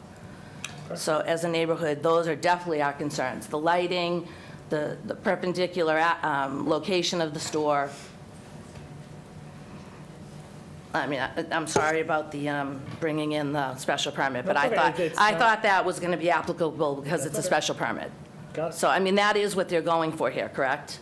Going for a site plan review special permit. Okay, so that's completely different. Okay, then I apologize No, for that's that. okay. I do apologize No, for no. that. But, I mean, as a neighborhood, we're not opposed to change. We're just opposed to this drastic change and the drastic movement of buildings when they're non-conforming to begin with. There's nothing on this property that really is in conformance with the setbacks, which are 100 feet on a state highway. So that's a definite concern with the gas station. There's been an issue there before with that. So clearly, as a neighborhood, we just would like to keep We would just like to keep the look of the neighborhood in harmony with its surroundings. Okay. And most importantly, the safety. Great, thank you. Anyone else? Sir, thank you. Hi, everybody. I'm John Kendrick, 20 Colonial Avenue, which is 20. very close, as you know, by Okay. the turn. I have to second the concern about the traffic. There's no guarantee that the traffic is going to stay the same. One would not invest in improving a facility unless they thought they was going to make more money, and that's okay. But we are a residential neighborhood, and even now, to turn into Colonial Avenue is kind of dangerous. People come real fast. So we're concerned about the increased traffic there, coming and going. And we have a lot of children in the neighborhood. It's a real family neighborhood. And so that is my concern and the concern of the people who live near me. Thank you. Right. And we get that, and I know we felt strongly about that at the other hearing about the closer property, Yes. Colonial Avenue. What we have to consider in this one is the difference in the traffic now with a gas station, already a gas station. Yes. And we'll have to look at the traffic, but I think it is a good point with gas stations about as opposed to like a retail business where people would be coming right for that business, as opposed to, are people going to come in addition to the people that go there now, and more people may stop, which is I think what they're arguing, Yes. versus are more people going to come to the area to go to the gas station. So that's what we'll have to look at. Thank you. Great. All right. Anyone else have anything else about The that? only question I would have is regard to, like, the comment about lighting. Can you give us a sense of, like, how high does the canopy go, and how do the lights of the canopy work?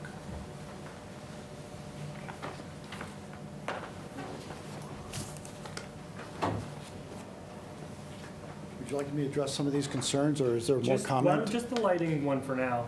Okay, so the canopy, the bottom of the canopy is typically between 14 and 15 feet. The lights are tight to the deck underneath that, so that they are flush with that. And it's exactly the same as the lighting and the canopies that are there now. We're not making them any taller or shorter or anything. You have to keep, typical trucks are going to run around 13.6 or so for a max height, so we try to keep the bottom of the canopy to around 14. And so at the point where the grade's a little bit lower, sometimes it creeps up to 15 or a little bit higher. Could you get us some pictures of what it looks like now with the lighting and how it goes in the different directions? I mean, I think that would be helpful to kind of first picture. I'm not If I sure. could just add to that, I understand the lighting is uptight in the bottom of the canopy, but I think what we're getting at here, the question is, if this is the canopy and the light's up tight to the bottom of the canopy, is the light going out at an angle? Is the light only coming straight down? What is the cutoff for the light coming? There's a sharp cutoff. We're looking at how those lights, in which directions they're shining, and how far out they go. Right, and obviously the concern is, we really don't have a concern about lights going into your parking lot, lights going onto Turnpike Street, but if the lights are going into Mr. Carter's yard, then that's a concern. So that's what we want to get a sense of, and I don't really have a good sense from the description or from what's there now, how that would change or what it is like now. Okay, so let me go through some of the comments here.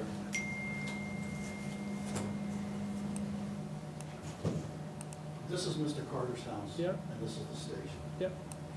There's approximately 200 feet between the two. Now, obviously, this picture is taken in the spring or summer or whatever is available on Google, so it's a little bit thicker than it would be in the wintertime when some of that foliage is not there. In that back corner of the property, in this area here, there's more than a half a dozen tall, mature arborvitae that are staying. Those are probably 15 feet or so tall presently, and those are going to stay there. The building that we're putting in, and we're moving the building to the south end of the property, the building itself will be taller than the canopy, and that will provide a shield for any of the lighting that is on the canopy. As far as the building being a block or some thing that's a problem for the residents to look at. That side of the building, as I showed you in the one elevation, will look like a house.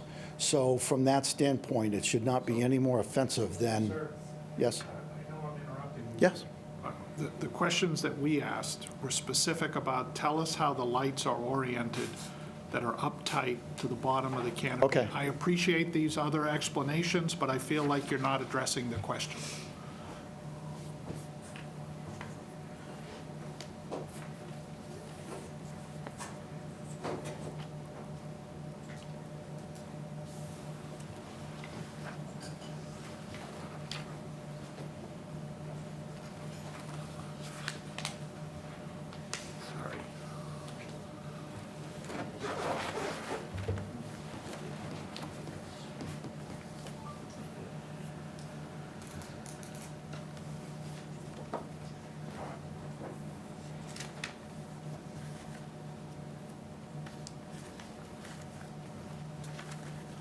Okay, so looking at the canopy from the street, basically, this is a cut through the section.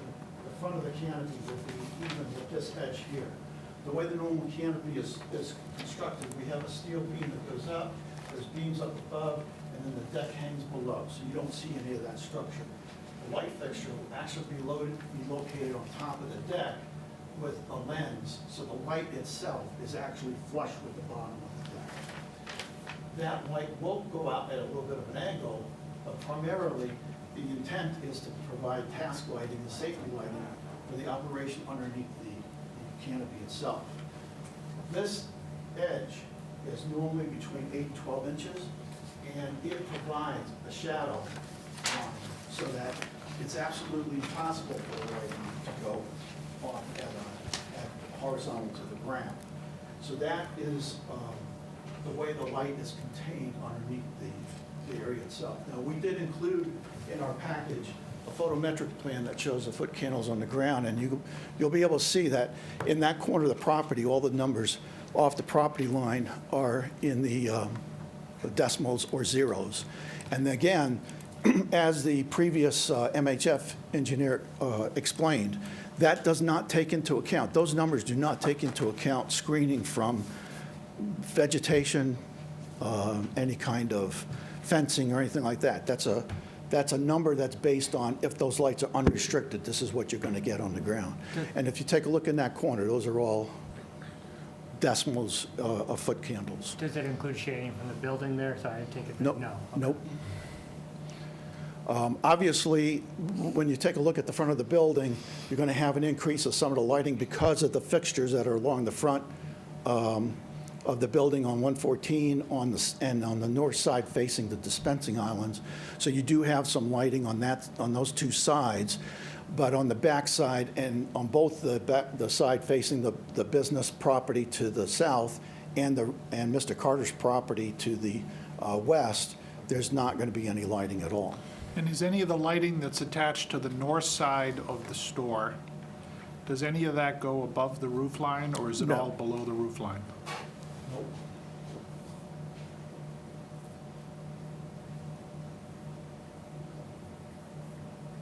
Okay, so this is a profile of the building. This is the roof. Then we have a front fascia. We're going to have a small fascia across the front of the building, and the lighting is located, again, tucked up underneath that fascia. The intent of that is to provide some illumination for the front sidewalk and some down lighting on the face of the building, but it's not intended to extend far out from the front of the building, and it obviously will not have any opportunity to get to the back side of the building.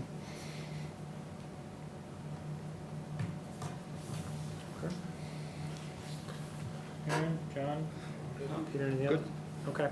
All right, so we'll continue this till May 21st. Can I address some of the other comments that were made? I don't know that it's necessary at this point. I would just say you still have a good amount of work at least to do with the consultant comments. I mean, as of now, I think at least I'm pretty satisfied with the information you provided us so far. So I'd say work with the consultants, get answers, and figure all the stormwater and all of that out, and come back, and we'll let you know if we have questions. I think we're good for now. I think I think we understand where you're coming from. Okay, thank you very much. So continued until May 21st. Okay, let's do 45 Woodbury Lane, Lisa Torben Shaw, application for a watershed special permit under Part 5 Watershed Protection District in Section 195-10.7. Project involves construction of a 17 by 21 foot, 2-story addition in the 325 non-discharge zone, R3 zoning district. Okay.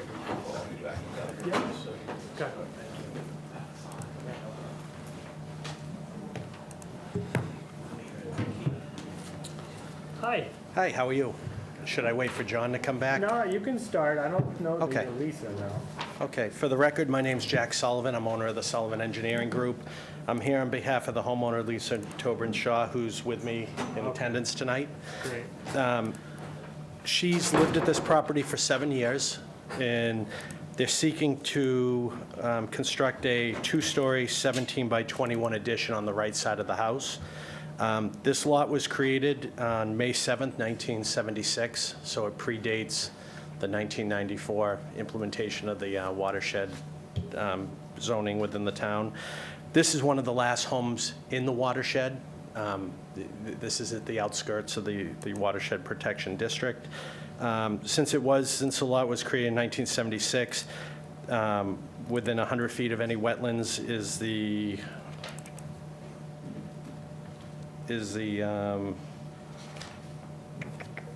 non-disturbance zone. All our work is outside of the 100-foot BVW buffer and the 100-foot non-disturb zone. The entire lot itself is within the non-discharge zone, the 325 feet from the wetland resource area. So to mitigate the impact of the additional impervious area with the addition, we're proposing a 1,000-gallon dry well with 12 inches of crushed stone surrounding. There's no trees to be cut as part of this project, and the site grading is going to match the existing site grading. I did show it where the construction entrance would be for vehicles coming in, and I extended the 12-inch diameter mulch sock to provide protection not only for the addition area to the wetlands, but also the construction access to the side of the site. It's pretty straightforward. As I said, wetlands we're over 100 feet from any of the wetlands. And we did receive town department comments. There were none. The town departments were satisfied. This project did go out for drainage review. It was decided civil review wasn't needed because it's a pretty simple project, though the owner had provided the $2,000 for the civil review, but it was deemed it was not needed. And the drainage review came back. There were some items, but they were very minor, mostly bookkeeping type things. I addressed each item line by line and sent it back to Monica, and I think she received it. Is there anything outstanding there, Monica, or is that just going back for our consultant review? It's been submitted to the consultant, and now he's to respond. Okay. So that's basically my presentation. I'd open up to any questions the board might have. Monica, anything you want to tell us? It was actually Pretty pretty straightforward? Pretty straightforward. Again, there are no major concerns with the department review. Fire did say that they might have to review when they apply for their building permit, just to make sure everything's up to current standards with the code. So as of right now, we wait the response from SSV on this for the second round. And once we get that, we can do a draft decision. I mean, this seems pretty straightforward. Peter, anything? Nope. Anybody? Nope. Okay. So, sure. Come on up. Yeah, sorry. Okay, Craig Corrigan, 142 Thistle. I'm the abutter on the right side of, I think, the property line there.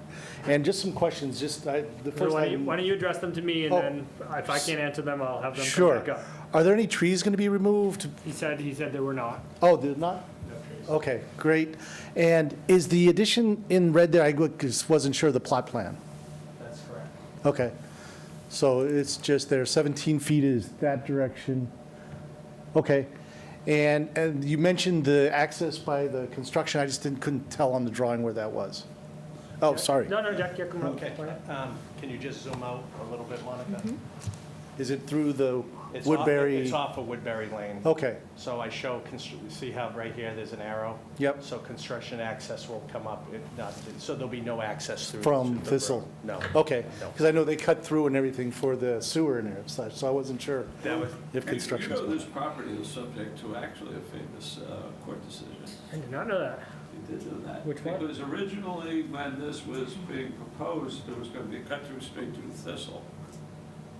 Because of, this is like, even before I got the planning board, this is like more than 35 years ago. And and Thistle was a Van Osgood project, and they went to court, and they won, and the connection wasn't put through. Yeah. I'm not looking to overturn that, by the way. I'm not looking to overturn that at all. I said, oh my God, I remember this from way back when, so. And Yeah. there will be, we always place conditions on the time of construction, things like that. Oh, that's all fine. I'm not worried. I was more worried about the visuals and such, and this is the first time I've seen the plot plan, so just trying to figure it all out. yeah, Perfect. Yeah, Woodbury Lane's on the sewer, right? yes. yeah, now. Yeah, so there's a sewer connection, I show it, it's out the rear of the house, and there's a roadway easement, as you were saying, John, it was never Yeah. constructed through, but the easement exists, and the water and sewer, They they're go looped through. through. But all access will be off Woodbury Lane and no trees, we're not gonna touch any vegetation Okay. between you and her. Okay, So I think what we'll do is I'm sorry. Thank you. await those final comments, get those back, incorporate them. Monica will get a draft decision to us, and hopefully at our next meeting on the 21st, 21st. we'll close this and vote it out. I don't see any issues. Okay, do you see me or the homeowner needing to be at that hearing? Why don't you touch base with Monica beforehand if there are no outstanding issues, and I would think you'd probably be okay. Okay. But it's always good to have somebody here. Right, It's always good to have somebody here just in case we have questions. That's what I And one of figured. our members is not here today. She may be here, she may have questions. It's good to have somebody here. okay, fair enough, thank you. Thank you, Monica, All I'll right. talk to you soon. 1210 Osgood Street, Princeton Properties, request for insubstantial change to allow for certificate of occupancy for the leasing office and I'm trying model to stop unit, it. development status update and projected timeline. Hi, Good evening, Mr. Chairman. good evening. Good evening, Mr. Immediate Past Chairman, Mr. Boynton, Mr. Preston, and staff. I want to start by introducing or reintroducing Jeff Brown, my development associate Why don't you in the introduce office yourself of first? 20 years. I'm Andrew Chabin Thank with you. Princeton Properties, and Jennifer Regan, who will be the property manager for Princeton Andover, Princeton North Andover, I should say. We're excited about the progress of the project. We're coming before you tonight at Ms. Enright's suggestion. The property clubhouse has moved along faster than expected, which is terrific. Last month, there's been a lot of progress. But we're thrilled. We are projecting that the clubhouse should be ready for temporary occupancy as of Friday, June 14th. We've got some binder to get down, we've got some temporary parking controls, and we will, of course, have to work with the building department, and the building commissioner will be the one to ultimately issue a temporary CO for us. But to be in compliance with the permit as it's issued, Gene thought, and we agree, that we should come before you and ask for an insubstantial change, as the Osgood Street improvements will not be completed until sometime later in the summer, and we'd like to open the clubhouse during the day for leasing activity. So, very typical of what we do at every community, but the permit doesn't directly address this particular issue, and so we certainly will not be looking for any occupancy of any of the apartment homes prior to the time that the Osgood Street improvements are substantially complete. But just to be able to do the leasing, especially, our market is always between, if you will, Memorial Day and Labor Day, and so we really don't want to miss that window, and we are expecting that potentially we could have units available for as early as Labor Day weekend for Will you move-in. have parking available for, We will. The parking spaces that are specific to the clubhouse will be there. It will be a binder. It'll be a binder, it won't be a finished coat, because there'll still be so much construction traffic coming in. Just to orient the board, we've got the main entry coming in here with the circle and the clubhouse. So just so everybody can remember, we've got the buildings toward the back in here, and the retail is out front. Connection lost. So really, we've laid out for you in the April 11th correspondence the specifics.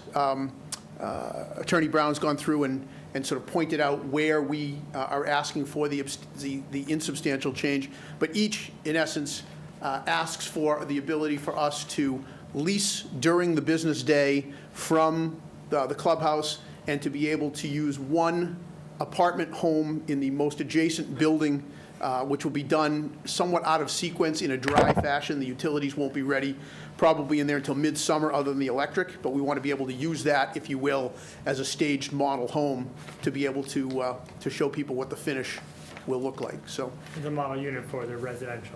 model unit for the residential. So we're strictly here tonight discussing the 192 apartment homes. The commercial portion of this is a different developer. Okay. Different developer. Gene, So- any, Yep, so I've reached out to the building commissioner to see if he would be in a position to okay a CO, whether temporary or permanent for the clubhouse and/or a model unit.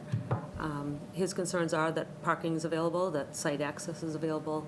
There's a dedicated parking area for construction vehicles, separate from this area, and that life safety is met on the model home unit, so. okay. So, But that's something we can decide at the moment. I mean, it seems like, at the point of time, we're ready to grant it, right? Well, it's up to The them. insubstantial change, yes, with Yeah. conditions that the building commissioner, but what he's commented that needs to be done is included. Yeah.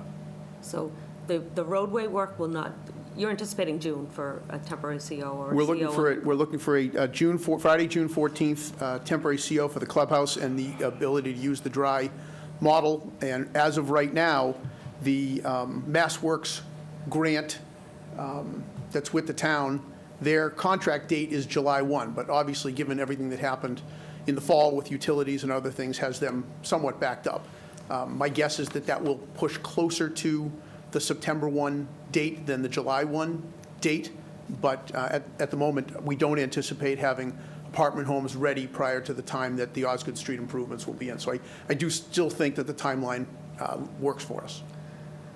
So the decision just didn't contemplate opening up the leasing office ahead of the residential right, leasing? I mean, and even the condition, I mean, I think that seems to be, that's up to the building inspector, as long as. We'll certainly be looking to him, obviously, for the temporary certificate of occupancy, but I think Gene is right. Because the decision didn't contemplate opening it early, it's easier for us to come to you well in advance, ask for what I'll call the if-then. We're asking for the insubstantial change, obviously subject to the building and the building department's issuing us a temporary CO. Seems to make sense to me. I mean, the sooner we can get everything up and running, the better it is for everybody, so. We agree. Okay, so motion to approve the insubstantial change? Yep, with conditions that site access has to be at least a binder coat for this general vicinity, you could say determined by the planning department, and that all of the building commissioner's concerns are addressed. So, okay, I guess, I'm not sure about conditioning it on the, I mean, to me, that's just up to the building inspector. Okay, that's I mean, fine. I think the first condition makes sense about, at least the binding down.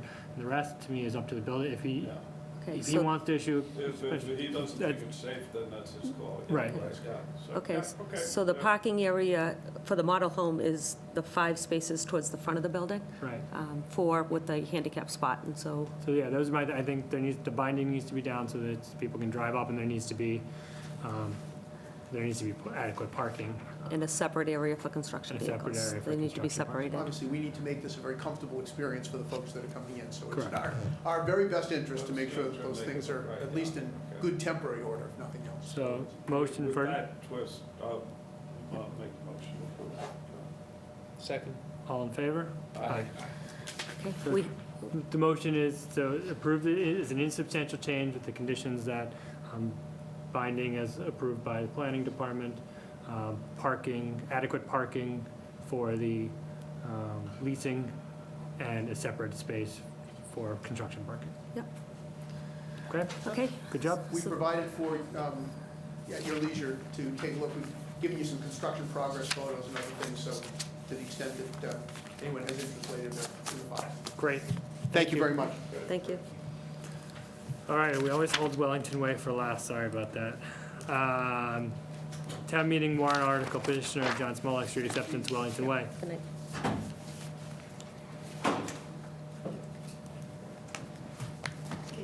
Good evening. Stephanie Kiefer on behalf of Messina Development in Wellington Way, and I guess the petitioner John Smolak for the street That's what's acceptance. listed, yeah, for the street acceptance, yeah.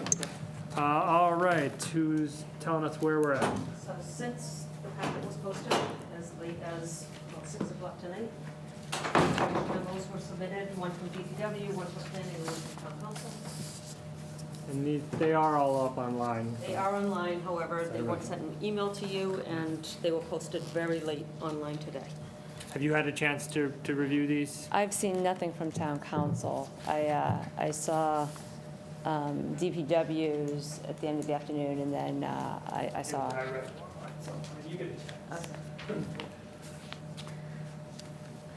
This literally came in after 6 o'clock tonight, so before the Okay. meeting, I was able to.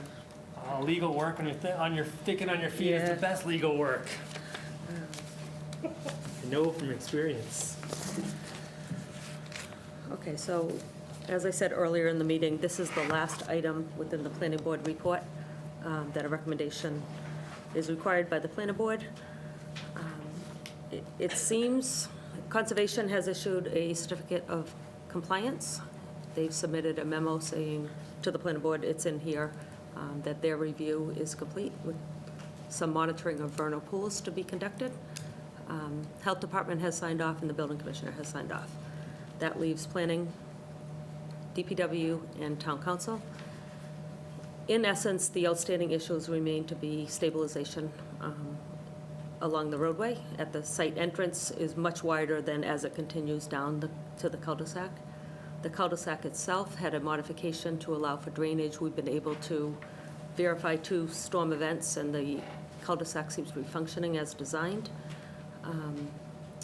And there was some repair work to berms at the end of a driveway and a crack in the pavement itself. And so DPW has submitted comments related to those. And This cul-de-sac, it was going to be a landscape cul-de-sac. I think that's what our plan showed. It was going to be more of a detention basin, however, Seems pretty crappy, through actually. the course of construction, that detention basin wasn't infiltrating within the 72-hour period. So, Monica, you can speak to this, but Monica worked with the town engineer in order to. But I mean, lately, we've gone to every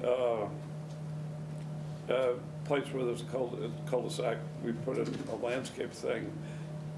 This, maybe I'm looking at it wrong, and I don't see the thing, it looks pretty crappy to me. I mean, that says to me, there's gonna be work, that people that are gonna live there are gonna ask for a cleanup of this thing. Man, I'll tell you, I wouldn't wanna live in front of this. Sorry, but, you know, The original design was basically a rock-filled detention basin. There was no landscape plan providing for any landscaping within the original design.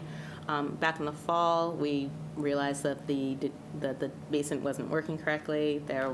You saw in previous meetings, we displayed pictures showing a cul-de-sac that was full of water, so this was redesigned and approved by the town engineer to provide for a subsurface infiltration system, which you see in this picture here. So now you can see the evidence of the work that was approved here. So the difference between this is now that there's been grass seed that's been placed here, and again, prior to that, it was all rock. So, we have 3 memos that came in late, which do not appear particularly favorable to the applicant. And I'll let you address those after I just kind of summarize what we're looking at. But it seems that we have DPW, their letter today states that 4, 5, 6, and 7, let's see. Numbers 4, 5, and 6 are still need to be completed. That's what they state, and those are top course of asphalt how has been installed, however, it does not appear that the sides of the roadway have been adequately backed up with loam and seed and permanently stabilized. 5, cracking asphalt in front of number 37. And 6, asphalt berm at the edge of the driveway in front of house number 45.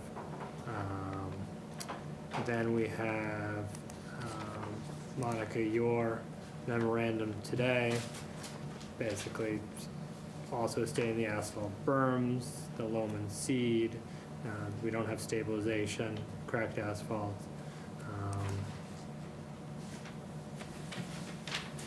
And some other minor issues. And then we have town council, who basically, to summarize her summary, says that laying out and accepting a street as a public way is a legal effect of transferring the burden, risk, and liability for completing the street, such as making repairs noted by the planning department, the Department of Public Works, to the town, regardless of whether a bond is provided. So, caveat emptor. I added that last part.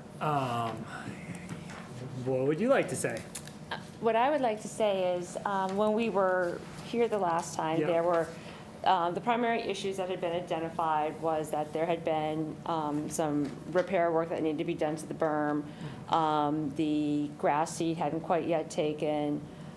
We had the outstanding, the wetland certificate of compliance had not yet been issued. And I'm trying to think if there's anything else.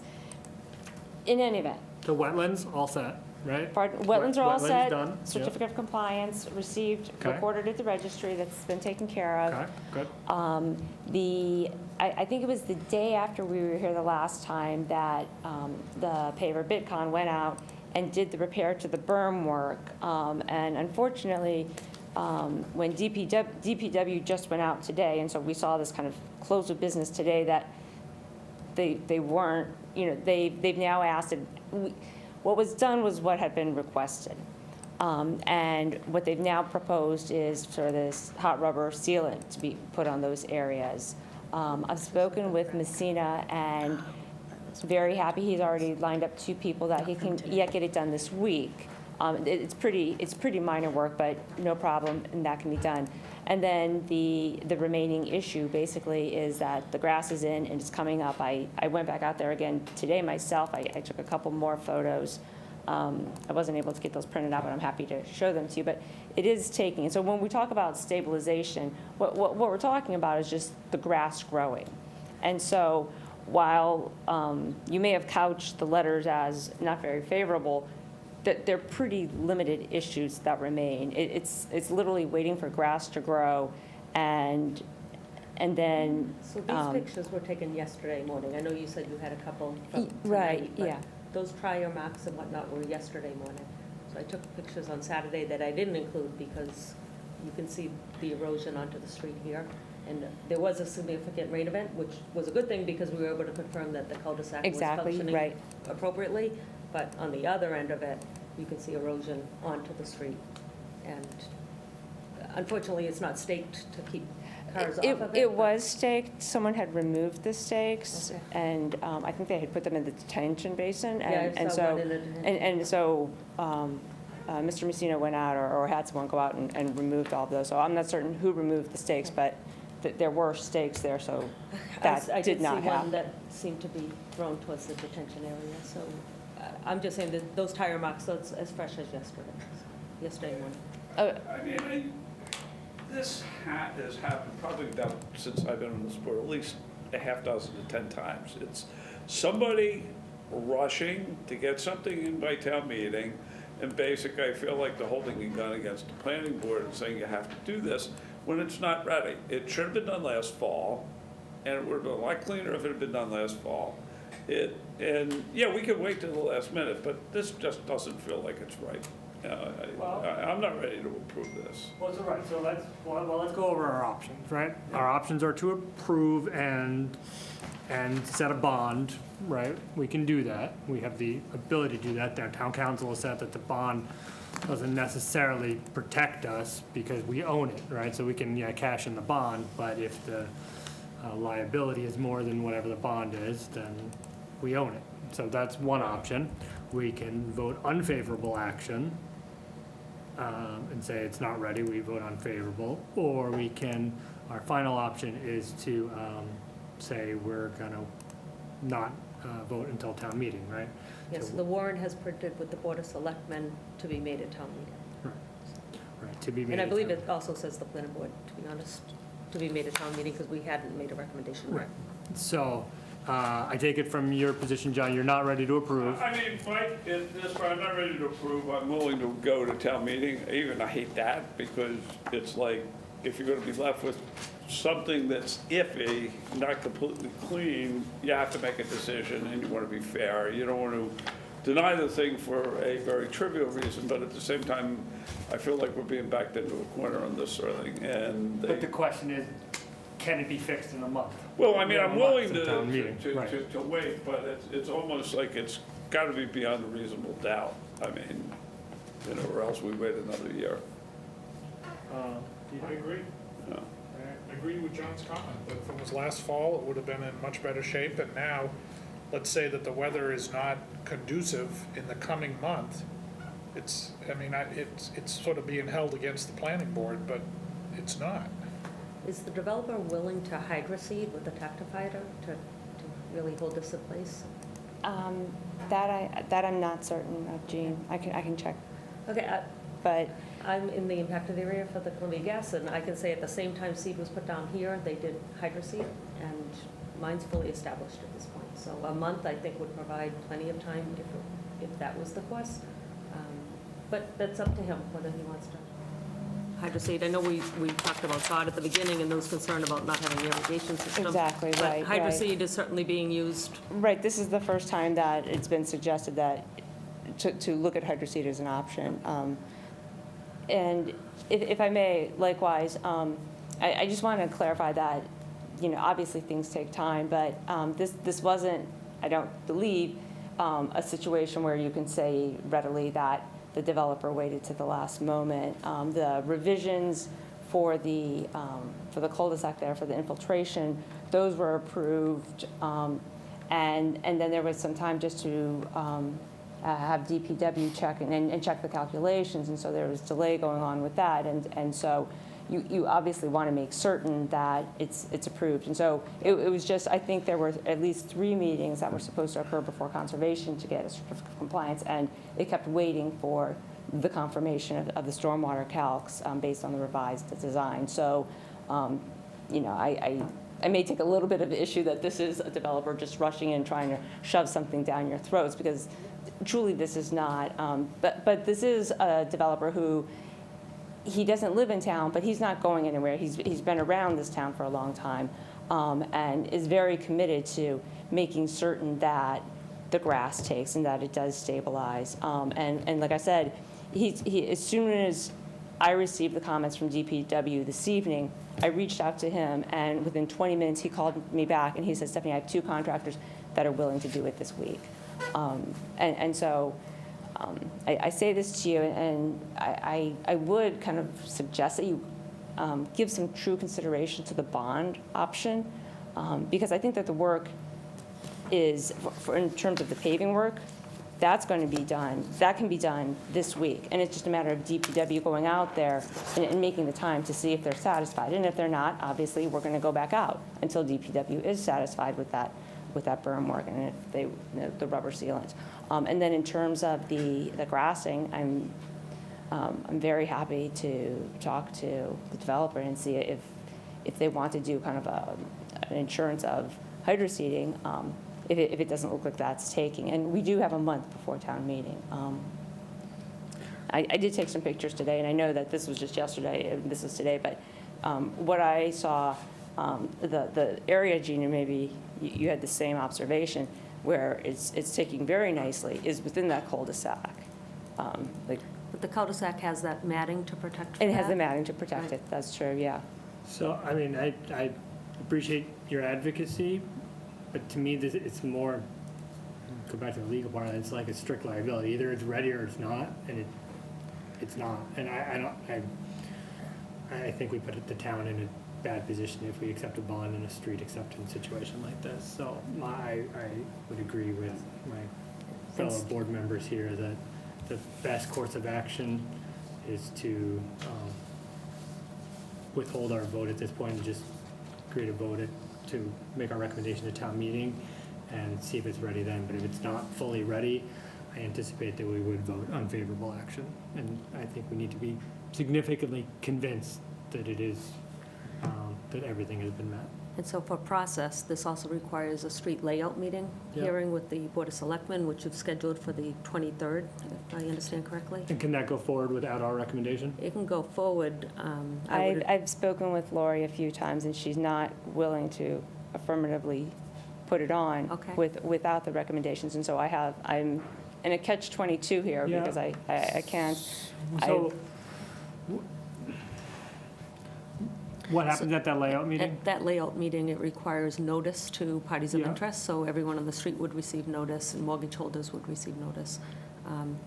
They get that notice 7 days prior to the hearing, Yeah. and What happens at the hearing? The street is, how it's going to be, I mean, the design isn't changing. it would be laying out the street as well as them making a recommendation for town meeting as well. And like I said, the warrant's already printed, so it's printed with both of you to Does be. it have to, do you have to have this hearing before? Yeah, state law you vote, requires Or could that. you do it after? As far as I know, the street has to be laid out for But street I- acceptance, but I mean, I. No, well, that's what I mean, but can we vote at town meeting to accept and then have the hearing? I don't think, I don't know I don't think so. I think a street layout is a requirement before we accept a street. I think the layout plan, as far as I know. But it seems silly to me that they need our recommendation before the layout. I mean, our recommendation is not based on the layout, about how it's designed. So I don't know if we can make it known to the Board of Selectmen, or if I can make a call, if you can make a call, that we're okay with it going to a layout, that we have concerns as outlined in these memos, but they're not as to the design of the road itself, but as to the conditions. If those conditions Yeah. become acceptable, then we are gonna be, we anticipate voting favorable. We just can't do that yet. But Yeah, my recollection in the past is that, because this has come up many times, is they've held that, approved that. The or- layout. Yeah, the layout, or even sort of had the hearing, and then, Right, and what then they could do is they could hold their vote until right before Town the meeting. Town meeting. the town meeting, and do the same thing we're doing. For the recommendation or for the layout? No, for the layout, what you could do is Continue. find out what the planning board vote is, and then you vote accordingly. they You could could start even their- do it on the floor of town meeting. Right, they could start their hearing with the Yeah. notice and then continue it until the date of town meeting and have a, right before town meeting, because they meet right before town meeting Yeah, as well. like we do. I don't think I think we're being very strict, which I think is the appropriate thing to do, but I don't think we should, if we're not gonna foreclose the possibility of saying yes, I think they should at least get their layout meeting, so that we all have the opportunity to say yes if everything gets fixed. Thank you. I do appreciate that because I agree. They're related, but they're not the same, the layout and the recommendation from. Gene, if you could follow up with that, and I mean, I'm happy to speak with the chairwoman. So at your meeting, just before town meeting, you'd also be making a recommendation? Correct. Then we communicate to the Board of Selectmen at their meeting just before town meeting? Correct. Okay. Yep. And I think it behooves us to have the layout meeting, one, because of the legal requirements, but two, if there are abutter concerns about the quality of the road and things like that, I'd like to hear that, and I think that's the appropriate place to do that. Again, that would be opening it on the 23rd Board of Selectmen meeting and Correct. continuing it to just before town meeting. Yes. That's your recommendation. So I will talk to town council in the morning. Okay. Let me know if there's anything we need to do. Yep. Okay, so we will continue this discussion until May 14th. Do you want to make a motion to recommend to be made at town meeting? Yes, So that the Yep. planning board report can print Yep. with that. So we can get a motion that recommendation on this article will be made at town meeting. So moved. Second. All in favor? Aye. And we'll continue the discussion until May 14th. Time, we don't exactly know. It'll be prior to town meeting. It's usually at like 6 or 6:15 or Okay. something like that. Okay, great, thank you. Thank you again. Okay, minutes? I'll make a motion to approve the minutes from April 2nd. Second. All in favor? Aye. We have 30 seconds, and Yeah. I'll be extremely brief. If you remember last time, one of the articles we approved was related to Stevens Estate for making the conservation land. What I never knew, and I didn't find out until after, was there's a companion article for the remainder of the property, Article 8, which apparently we don't have any jurisdiction over because it basically gives the Board of Selectmen complete permission to do anything they want with the property, the remaining 15 acres of the property, which sort of, okay, at one level, fair enough, but at another level, the planning board probably should take a role in figuring that out, even though it predominantly belongs to the selectmen. Like, who decided on what constituted the 15 acres, and is it logically set up to do that? Where are the 15 acres? The 15 acres are basically the land around the house. And do anything they want, include Well, sell? sell it, or you could, there's not even a, they haven't even, there's no guarantee that they have to put a historical preservation restriction on the property. I mean, it's completely open-ended. It's an article that basically allows the Board of Selectmen to do anything they want with that property. You know, they haven't consulted us about any zoning issues because, you know, potentially a use could be not consistent with zoning that exists there today. I don't know who was the one who carved out the 15 acres the way they are. I don't know if there's sufficient setbacks for what they have already done or what they're planning on doing. So the plan is the same plan that is on the Article 7. No, I know that, but my point ends up being is now in hindsight, what I realized, because there was I wasn't too concerned before about it, but now that because there's a companion article, is I don't know if the 15 acres was carved out logically and that it's going to create a problem down the road. I mean, if you remember all the problem we had with the fact that the school committee chose not to come to us for the kindergarten, and now we have this enormous problem on our hands related to parking. It's almost like I think we have to have some stake in the matter on this thing, and maybe it's a soft bit of persuasion that we have to have as opposed to something hard.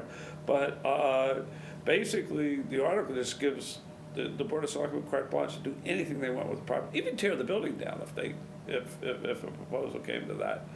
And I almost think we have to get more involved in the process in a way that is obviously, I mean, yes, you want your Board of Selectmen to have ability to buy and sell property, to sell property and dispose of it, but there should be some limits on that. And, you know, because there's no requirement even when they get this thing done that they go back to town meeting and get it approved by town meeting. So there's an RFP out for a similar use. Yeah. That is due in on May 1st. This is the second RFP. Right. The first one did have somebody respond to it, but they didn't meet all the criteria, and so it was put out again. Those are pending.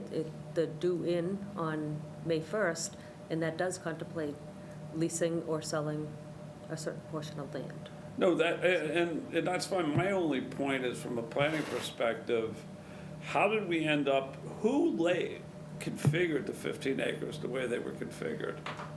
In this article, it dates back, Megan was involved with that.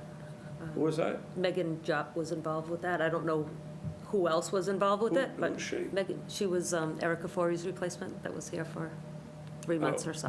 Oh, So it was okay. really drawing a line. I don't think it's a hard line. It's approximately that area.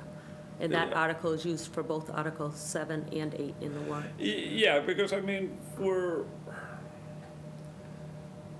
you know, an approximate line's fine, but what if you get it wrong and you want to change it? Well, but again, I don't want to get too far, since it's not really on our agenda, but, I mean, if the other land becomes Article 97 land, which is the proposal, there's no going back from that. Almost no going back from that. That's almost impossible to get land out of that, so I Yeah. think No, I mean, I think kinda in the done, end, which is what we I want. want to preserve it, I don't have a problem with it, but it feels to me And the there's a. buildings are on the National Historic Register though, right? The existing I don't know if they're on buildings. the National Register, but I believe there's they no historical preservation restriction on the property. So, again, I don't mean to sidetrack the discussion, but I never knew there were companion articles, and I never knew they were going that far along to ask for the authority at town meeting this year to dispose of the property completely. And it feels like that should be sort of more fully vetted, because one of the things I don't want to come down to is that they enter into the deal with somebody and they want to propose a use that we don't think makes sense there, or that we don't think town meeting will Well, they're approve. pretty, true, the Yeah. uses by right are, and even by special permit are pretty limited. Because it's a residential district. Correct, it's Yeah. residential 2 or 1, I think. Yeah. So, I mean, we're talking, I mean, I looked at the table the other day, you're talking, a church or religious facility, you're talking a school or nonprofit, elderly facility, nursing home, golf course. I don't think that's Museum. a museum. Well, those kind of uses. So I mean, it's not multifamily or anything like that. So it Yeah. is pretty limited in what. Yeah. At least we have that. Conservation, recreation, government use. Those are the kind of uses that are generally allowed. So. Well, did you have anything in mind?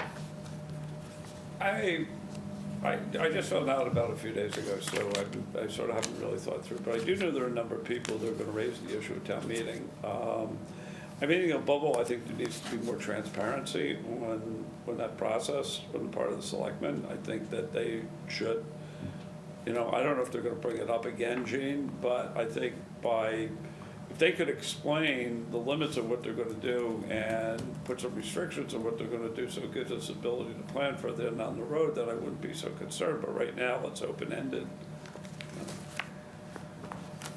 And again, and I'm not trying to compromise their ability to make decisions, but I'm saying that there's insights and perspectives that we can bring that would help make a more informed decision. I know. Yeah. I think all of the members of the Board of Selectmen, especially individually, are open to those discussions. I don't, at this point, I don't know if there's anything board to board that can be done, but I think they're all. I mean, it may be more a soft, informal sort of thing, Yeah. is that, we just want to make sure, we want to be involved in the process and, And I think all of that, it's the 15 acres you're talking about, right? Yeah. That's all within the watershed as well. Except for a very small part. But it is all within the watershed, yeah. So all draining into the lake. Yeah. So future uses of that parcel, and it's not like the furthest point away, it's all very close. Yeah. All right. So heightened concern. Yeah. We get a motion to adjourn? So moved. Second. All in favor? Aye. Aye.